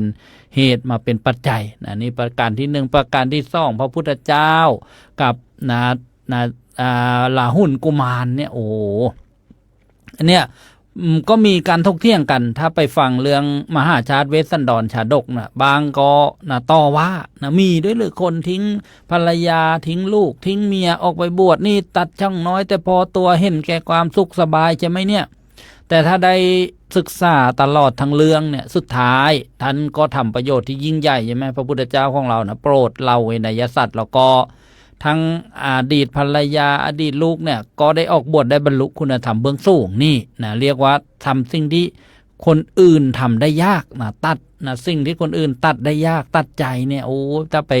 ศึกษาพุทธประวัติเนี่ยพระนางพิมพาหรือว่าคู่ครองอดีตของพระพุทธเจ้าของเราเนี่ยต้องถูกพัดพลากด้วยการออกไปบำเพ็ญบารมีเนี่ยโอ้แล้วเล่าเนี่ยเรียกว่ารักแท้แล้วก็ท่านตั้งความปรารถนามาถึงแม้จะเจอความพัดพลากความทุกข์อย่างเนี้ย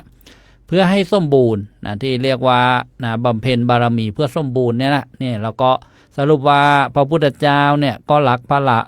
ลาหุนกุมารหรือว่าโอรสก็ให้สิ่งที่ดีเป็นอริยทรัพย์คือให้บรรพชาเป็นสามเณรรูปแรกนี่แล้วจนได้บรรลุคุณธรรมเบื้องสูงนี่เรียกว่ารักแท้ในทางพระพุทธศาสนามีอีก นะไล่ประเด็นนะแล้วก็แต่ด้วยเวลานะเดี๋ยวท่านพระห้าภูมิธรรมจะนะมอบหมายให้อีกเอาแค่นี้ก่อน ครับขอบพระคุณครับ รอบสรุปรอบสองก็มาฟังสาระธรรมเด็ดๆจากครูบาอาจารย์ที่นะได้น้อมนำมานะจะร่วมกันบรรยายแล้วก็เป็นธรรมบรรณาการนะแล้วก็เป็นธรรมัสวนะใหม่ในวันนี้วันพระด้วยญาติโยมมาฟังธรรมกันโยมบางท่านอาจจะไม่ได้ไปวัดนะด้วยวิถีชีวิตต่างๆนะแต่เราก็ยังมีเครื่องหมายเครื่องมืออุปกรณ์ช่องทางสื่อสารเช่นโซเชียลมีเดียสถานีวิทยุกระจายเสียงก็ถือเอาไปเป็นประโยชน์นี่แหละญาติโยมนะกราบอาราธนาพระอาจารย์พระครูเกษมพิโสพลด้วยความเคารพครับ ฝากญาติโยมไม่เด้อคันหักลูกหักหลาน ฝากไปว่า เป็นนักเรียนอย่าเรียนรักอกจะหักเดี๋ยวจะได้พักเรียน แต่ว่าแถวลูกหลานสมัยใหม่เขาว่าเขาเป็นคนสมัยใหม่ เขาว่าเขาเป็นคนเจนจัดเรื่องนี้พ่อแม่เกณฑ์แล้วอย่ายุ่งเขาว่าเขาบอกว่า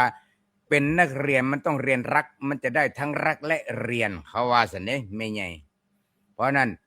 ถ้าคุณพ่อคุณแม่ตามลูกตามหลานบ่ทันเกมเขาแล้วคุณพ่อคุณแม่ก็สิเปิดประโยคเดียวว่าลูกหลานซุมื้อนี่สอนมันบ่ได้ดอกเลี้ยงได้แต่กายเลี้ยงใจบ่ได้นี่แสดงว่าพุทธศาสนิกชนเฮานี่จนมุมตายน้ำตื้นๆเลยโยมอาตมาขอใส่คำนี้ดังนั้นเฮาจะต้องอาศัยศึกษาเรียนรู้ฟังธรรมจากครูบาอาจารย์ที่เพิ่นสื่อจากศึกษาเราเรียนเพียรปฏิบัติมาจากครูบาอาจารย์ศึกษาเราเรียนมาจากพระไตรปิฎกเพื่อที่จะมาสื่อสารให้ญาติให้โยมเพราะว่าหยังเพราะว่าพระสงฆ์นี่เพิ่นปฏิบัติตามพระธรรมคำสอนเลยพระธรรมคำสอนเพิ่นว่าจังไดพระพุทธเจ้าเพิ่นทรงตรัสไว้ว่าเมื่อเรียนรู้แล้วให้สอนผู้อื่นให้รู้ตามด้วยเพิ่นบ่ได้ว่าภิกษุทั้งหลายเมื่อตรัสรู้แล้วค่อยสอนคนอื่นนะเพิ่นบ่ได้ว่าโยมเพราะฉะนั้นก็ถ้าวันใดขาดฉันแล้วเธอจะรู้สึกนี่ก็หมายถึงว่าฉันในที่นี่หมายถึงธรรมะโลกบรรลัยเดือดร้อนแน่นอนแต่ถ้าโยมเข้าใจผ่านๆมาหลายๆลูกหลานเฮาเข้าใจมาหลายๆนั่นมันเสมือนดังเด็กน้อยกินช็อกโกแลตเคลือบยาพิษกินเข้าไปตอนนี้หวานแท้เฮาก็คือว่าได้ความสุขโอ้ยสุขมีความสุขมากแต่วันนั้นมันบ่แม่นความสุขโยมมันแค่ความสนุกมันในอารมณ์ซื่อๆมันยังบ่แม่นสุขมันความสุขนี่มันต้องบ่มีพิษเหมือนกินกับขนมกินช็อกโกแลตที่ช็อกโกแลตล้วนๆไม่มีน้ำตาลพูดได้โยมเอาซะนี่ก่อนกับขอบพระคุณครับอาจารย์พระครูเกษมพิโสพลกับรัตนาพระอาจารย์พระครูสุนทรธรรมนิเทศด็อกเตอร์ครับถวายความเคารพรอบที่สองครับ ทั้งรักทั้งเค้นยิ่งนักโอ้ความรักมาจากไปรักมาถูกน็อกมาพลิกล็อกจากหัวใจรักอันยิ่งใหญ่มาเปลี่ยนไปใจสันเศร้าน่ะช้ำนักรักเขาไม่รักคนใจยักหักอกเราเรศพบบอกว่ารักพอสักพักชักหูเบาใจเอ๋ยโอ้ใจเรากลับไปรักเขาทำไมเจ็บใจจริงใจไม่จำคนใจดำทำหัวใจช้ำมันช้ำในอกกินน้ำบัวบกแก้ไม่ได้จดจำเธอใช่ไหมหลอกทำช้ำหรือดีความรักปนแค้นไม่หายลูกผู้ชายถูกหลอกฟรีถึงเธอทำช้ำนักใจยังรักเธออยู่ดีถึงเธอขยี้หลอกลวงนักยังรักเธอทั้งรักทั้งแค้นยิ่งนักโอ้ความรักโอ้ตกลงรักหรือแค้นมันโดนน็อกอันนี้ คนร้องนี่ไปแล้วนะไปกับความรักของแฟนเพลงสายันเมื่อกี้พระอาจารย์พูดถึงสายัน นะสัญญาก็เรียกว่าชีวิตอ่อนซ้อมนะต้องไปฟังเพลงสรพงษ์ก็ไปแล้วเหมือนกันอ่อนซ้อมรักไปหน่อยนะน้องน้อยจึงได้เปลี่ยนไปนะแล้วก็ จริงๆมันก็มีภาษิตที่เป็นพุทธภาษิตว่าปิยะโตชายเตโสโกความโศกย่อมเกิดจากความรัก มันก็น่าจะเป็นความรักประเภทแรก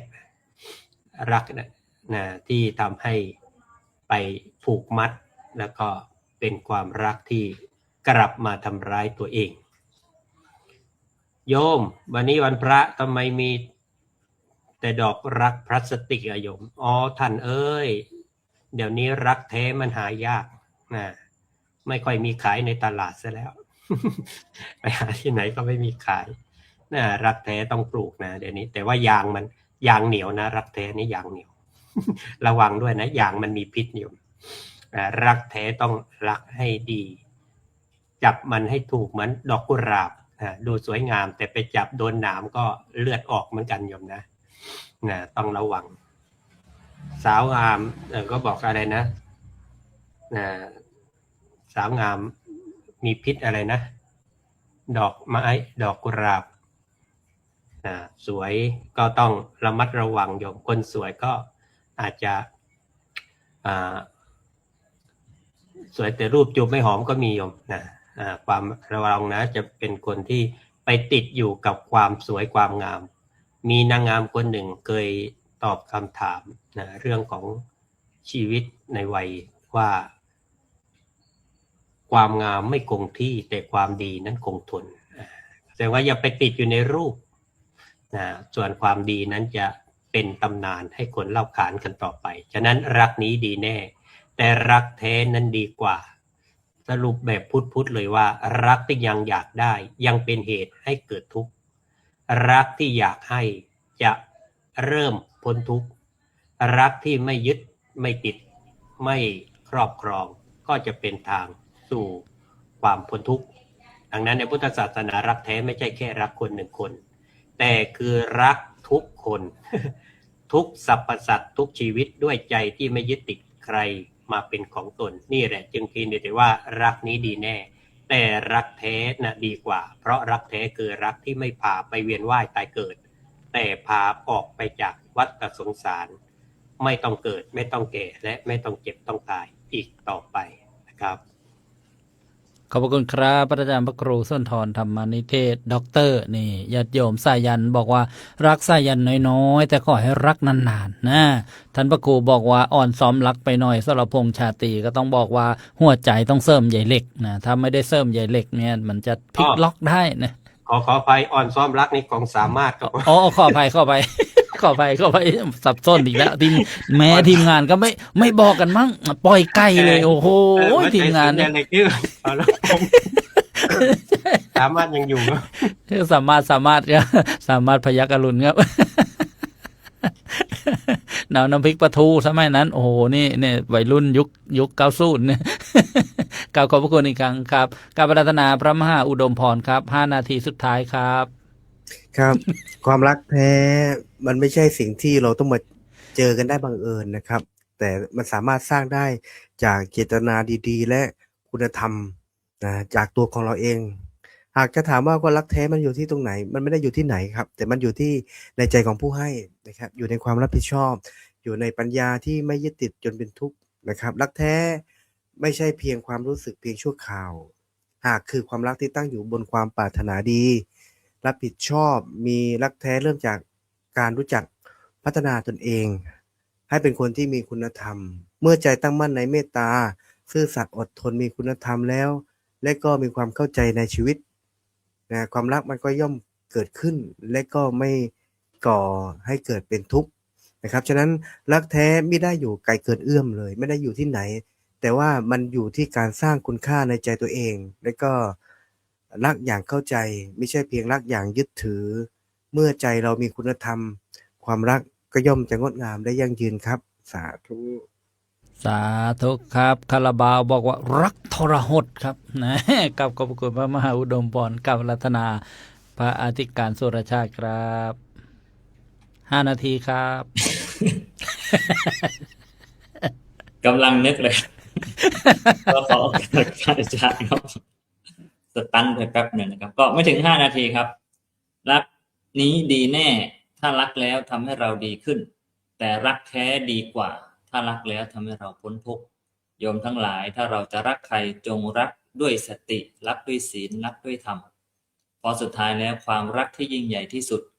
คือรักที่ไม่ทำให้ใครต้องเสียใจและร้องไห้ขอกราบขอบพระคุณครับ ต้องบอกว่าสุดยอดครับ พระอธิการสุรชาติกิตติปาโลกาบรัตนาพระอาจารย์พระครูสมุสมพรยานวุโตครับ กราบนมัส ทด การ ทด ครูบาอาจารย์ ทดเวลาไฟดับให้7 นาทีครับ กราบนมัสการถวายความเคารพครูบาอาจารย์ทุกรูปครับผ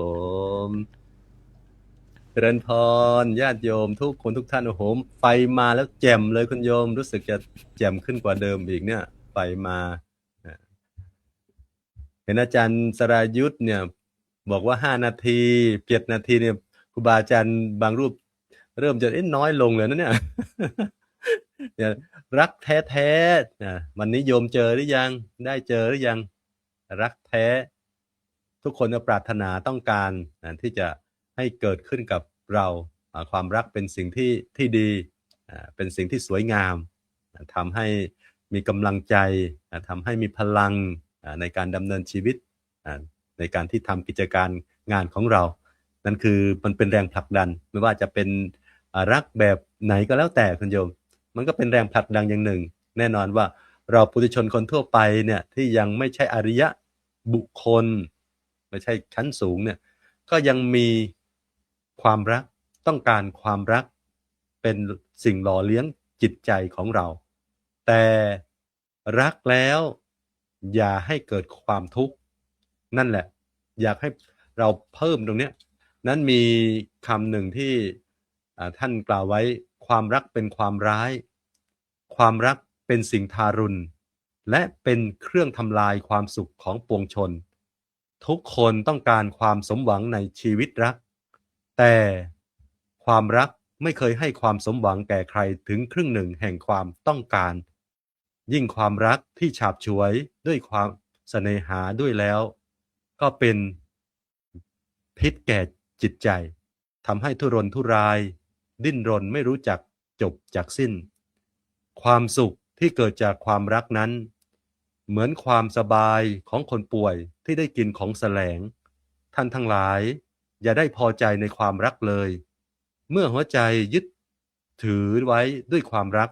หัวใจนั้นจะสร้างความหวังขึ้นอย่างเจิดจ้าแต่ทุกครั้งที่เราหวังความผิดหวังก็จะรอเราอยู่นี่คือพุทธโอวาทก่อนปรินิพพานท่านอาจารย์วสินทร์อินทสระได้กล่าวไว้นั้นมีรักที่ไหนจึงมีทุกข์ที่นั่นถ้าเรายังยึดถือวันนี้เราอยากจะให้เราก้าวพ้นในเรื่องของความรักที่เป็นโดยทั่วไปอยากให้เป็นความรักแท้ที่มีเมตตากรุณาต่อกันเป็นความรักที่เอื้อเฟื้อเผื่อแผ่ซึ่งกันและกันแล้วรักแล้วไม่ให้เกิดทุกข์แต่รักให้เกิดความสุขเริ่มจากรักตัวของเรารักยังไงไม่ให้เราทุกข์แต่รักให้เรามีสุขเป็นพลังชีวิตของพวกเรารักพ่อรักแม่ให้เป็นรักแท้ที่อยู่ที่ใกล้ชิดเราที่สุดรักเพื่อนของเรารักแล้ว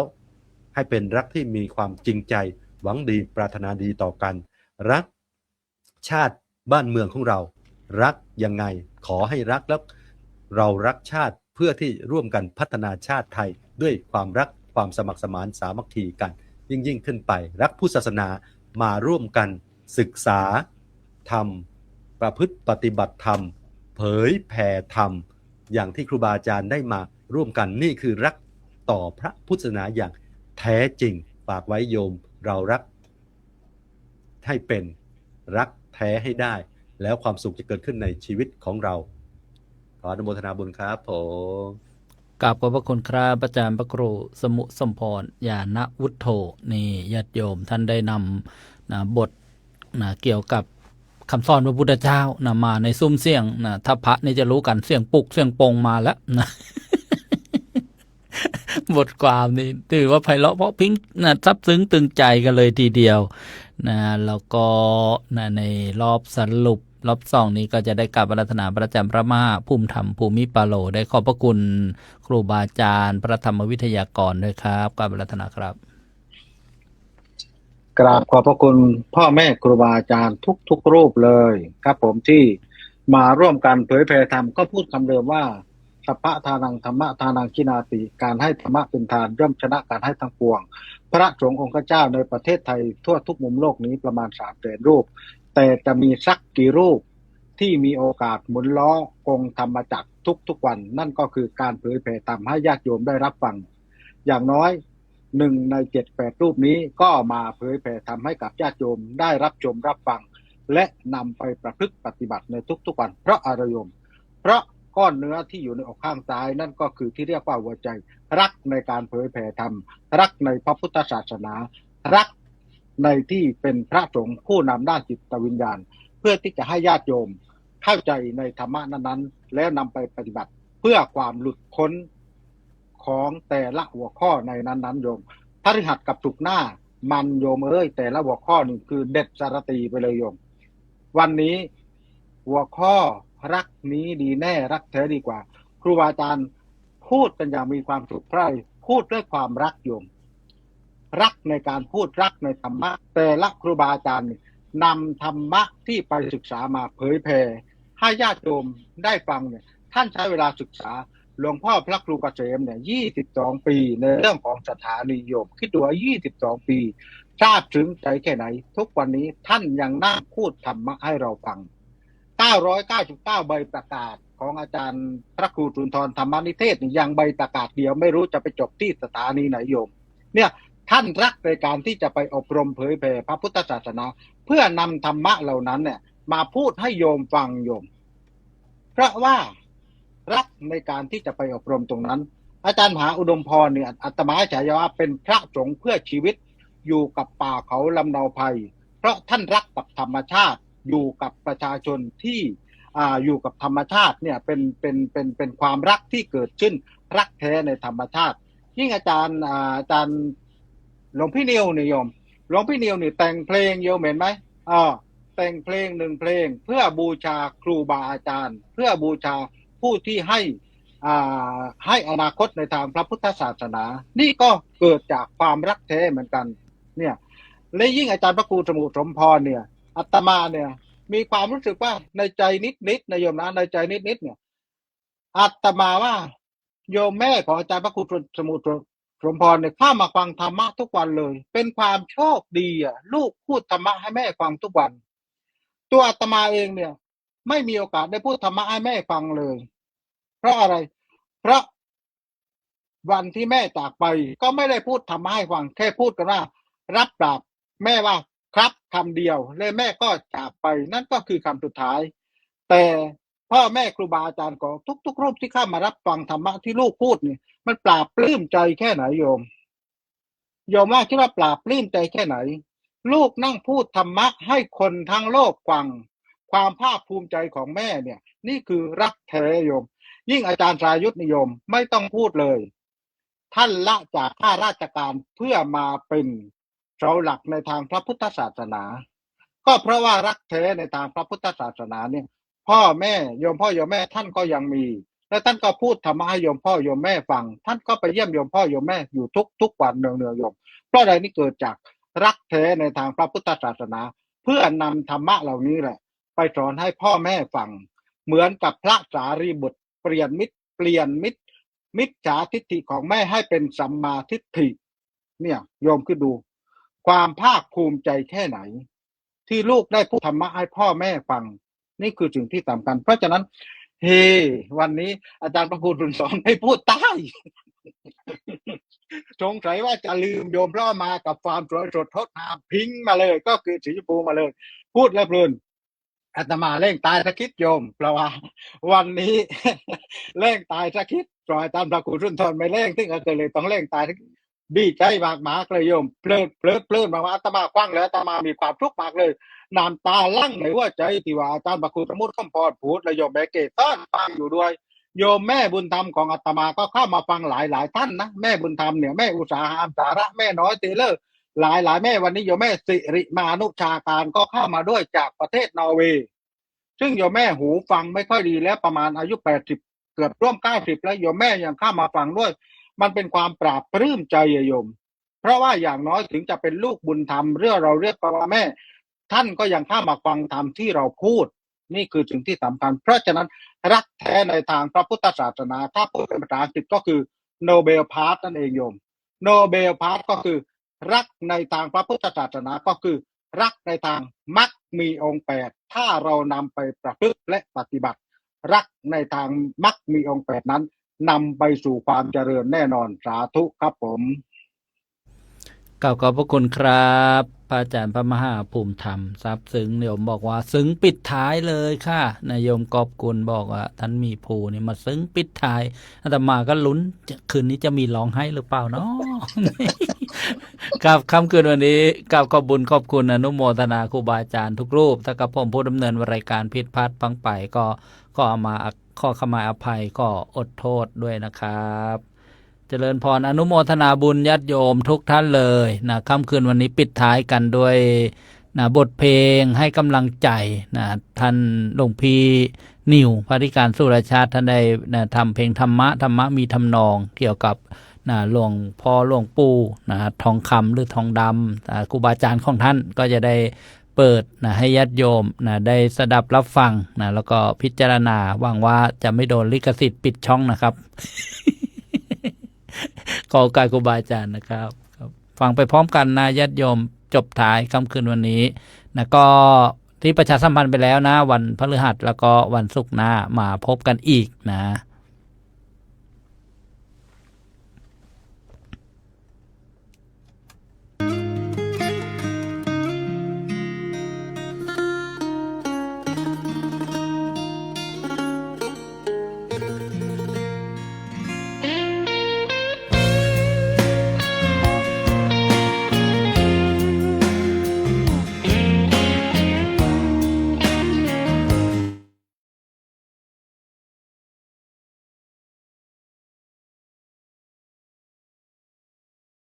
ทองด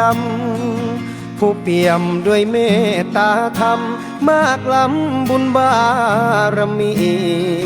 ท่านคำสั่งสอนชี้ทางธรรมนำสู่ทางดี มาวัดธรรมตะเพียนทองวันนี้ ขอพึ่งบารมี ให้ชีวิตสดใส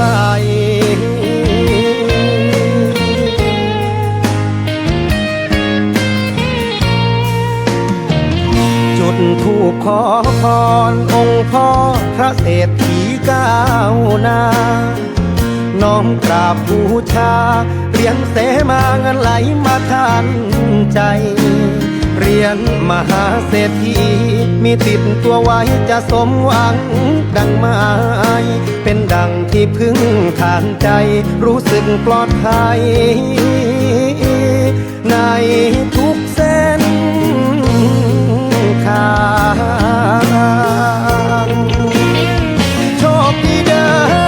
บักลาคำนี้ต้องอยู่ในใจพรหลวงปู่ให้ไว้เป็นเครื่องเตือนใจในยามอ้างว้างให้มีความอดทนให้ก้าวข้ามพ้นความทุกข์กีดขวางให้ชีวิตมีสุขสมหวังสมปรารถนาสมความตั้งใจหลวงปู่ทองดำทำตะเพียนทองเมืองลพบุรีสิทธิ์ขอตามรอยความดีให้สมพระคุณยิ่งใหญ่ร่มอินทวังโสเป็นร่มโพให้สิทธิ์ทนไทยลูกยังสู้ยังทนยังไหวก็เพราะในใจเป็นสิทธิ์หลวงปู่ทองดำ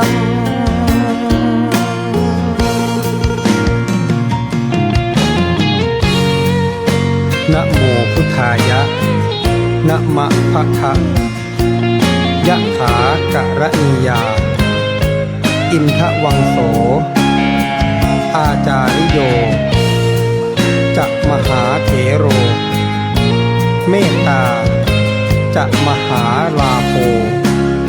โอมระรวยมหาระรวยโอมมหาสิทธิโชคสวาหะโชคดีเด้อบักลาคำนี้ต้องอยู่ในใจพรหลวงปู่ให้ไว้เป็นเครื่องเตือนใจในยามอ้างว้างให้มีความอดทนให้ก้าวข้ามพ้นความทุกข์กีดขวางให้ชีวิตมีสุขสมหวังสมปรารถนาสมความตั้งใจหลวงปู่ทองดำทำตะเพียนทองเมืองลพบุรีสิทธิ์ขอตามรอยความดีให้สมพระคุณยิ่งใหญ่ร่มอินทวังโสเป็นร่มโพให้สิทธิ์ทนไทยลูกยังสู้ยังทนยังไหวก็เพราะในใจเป็นสิทธิ์หลวงปู่ทองดำ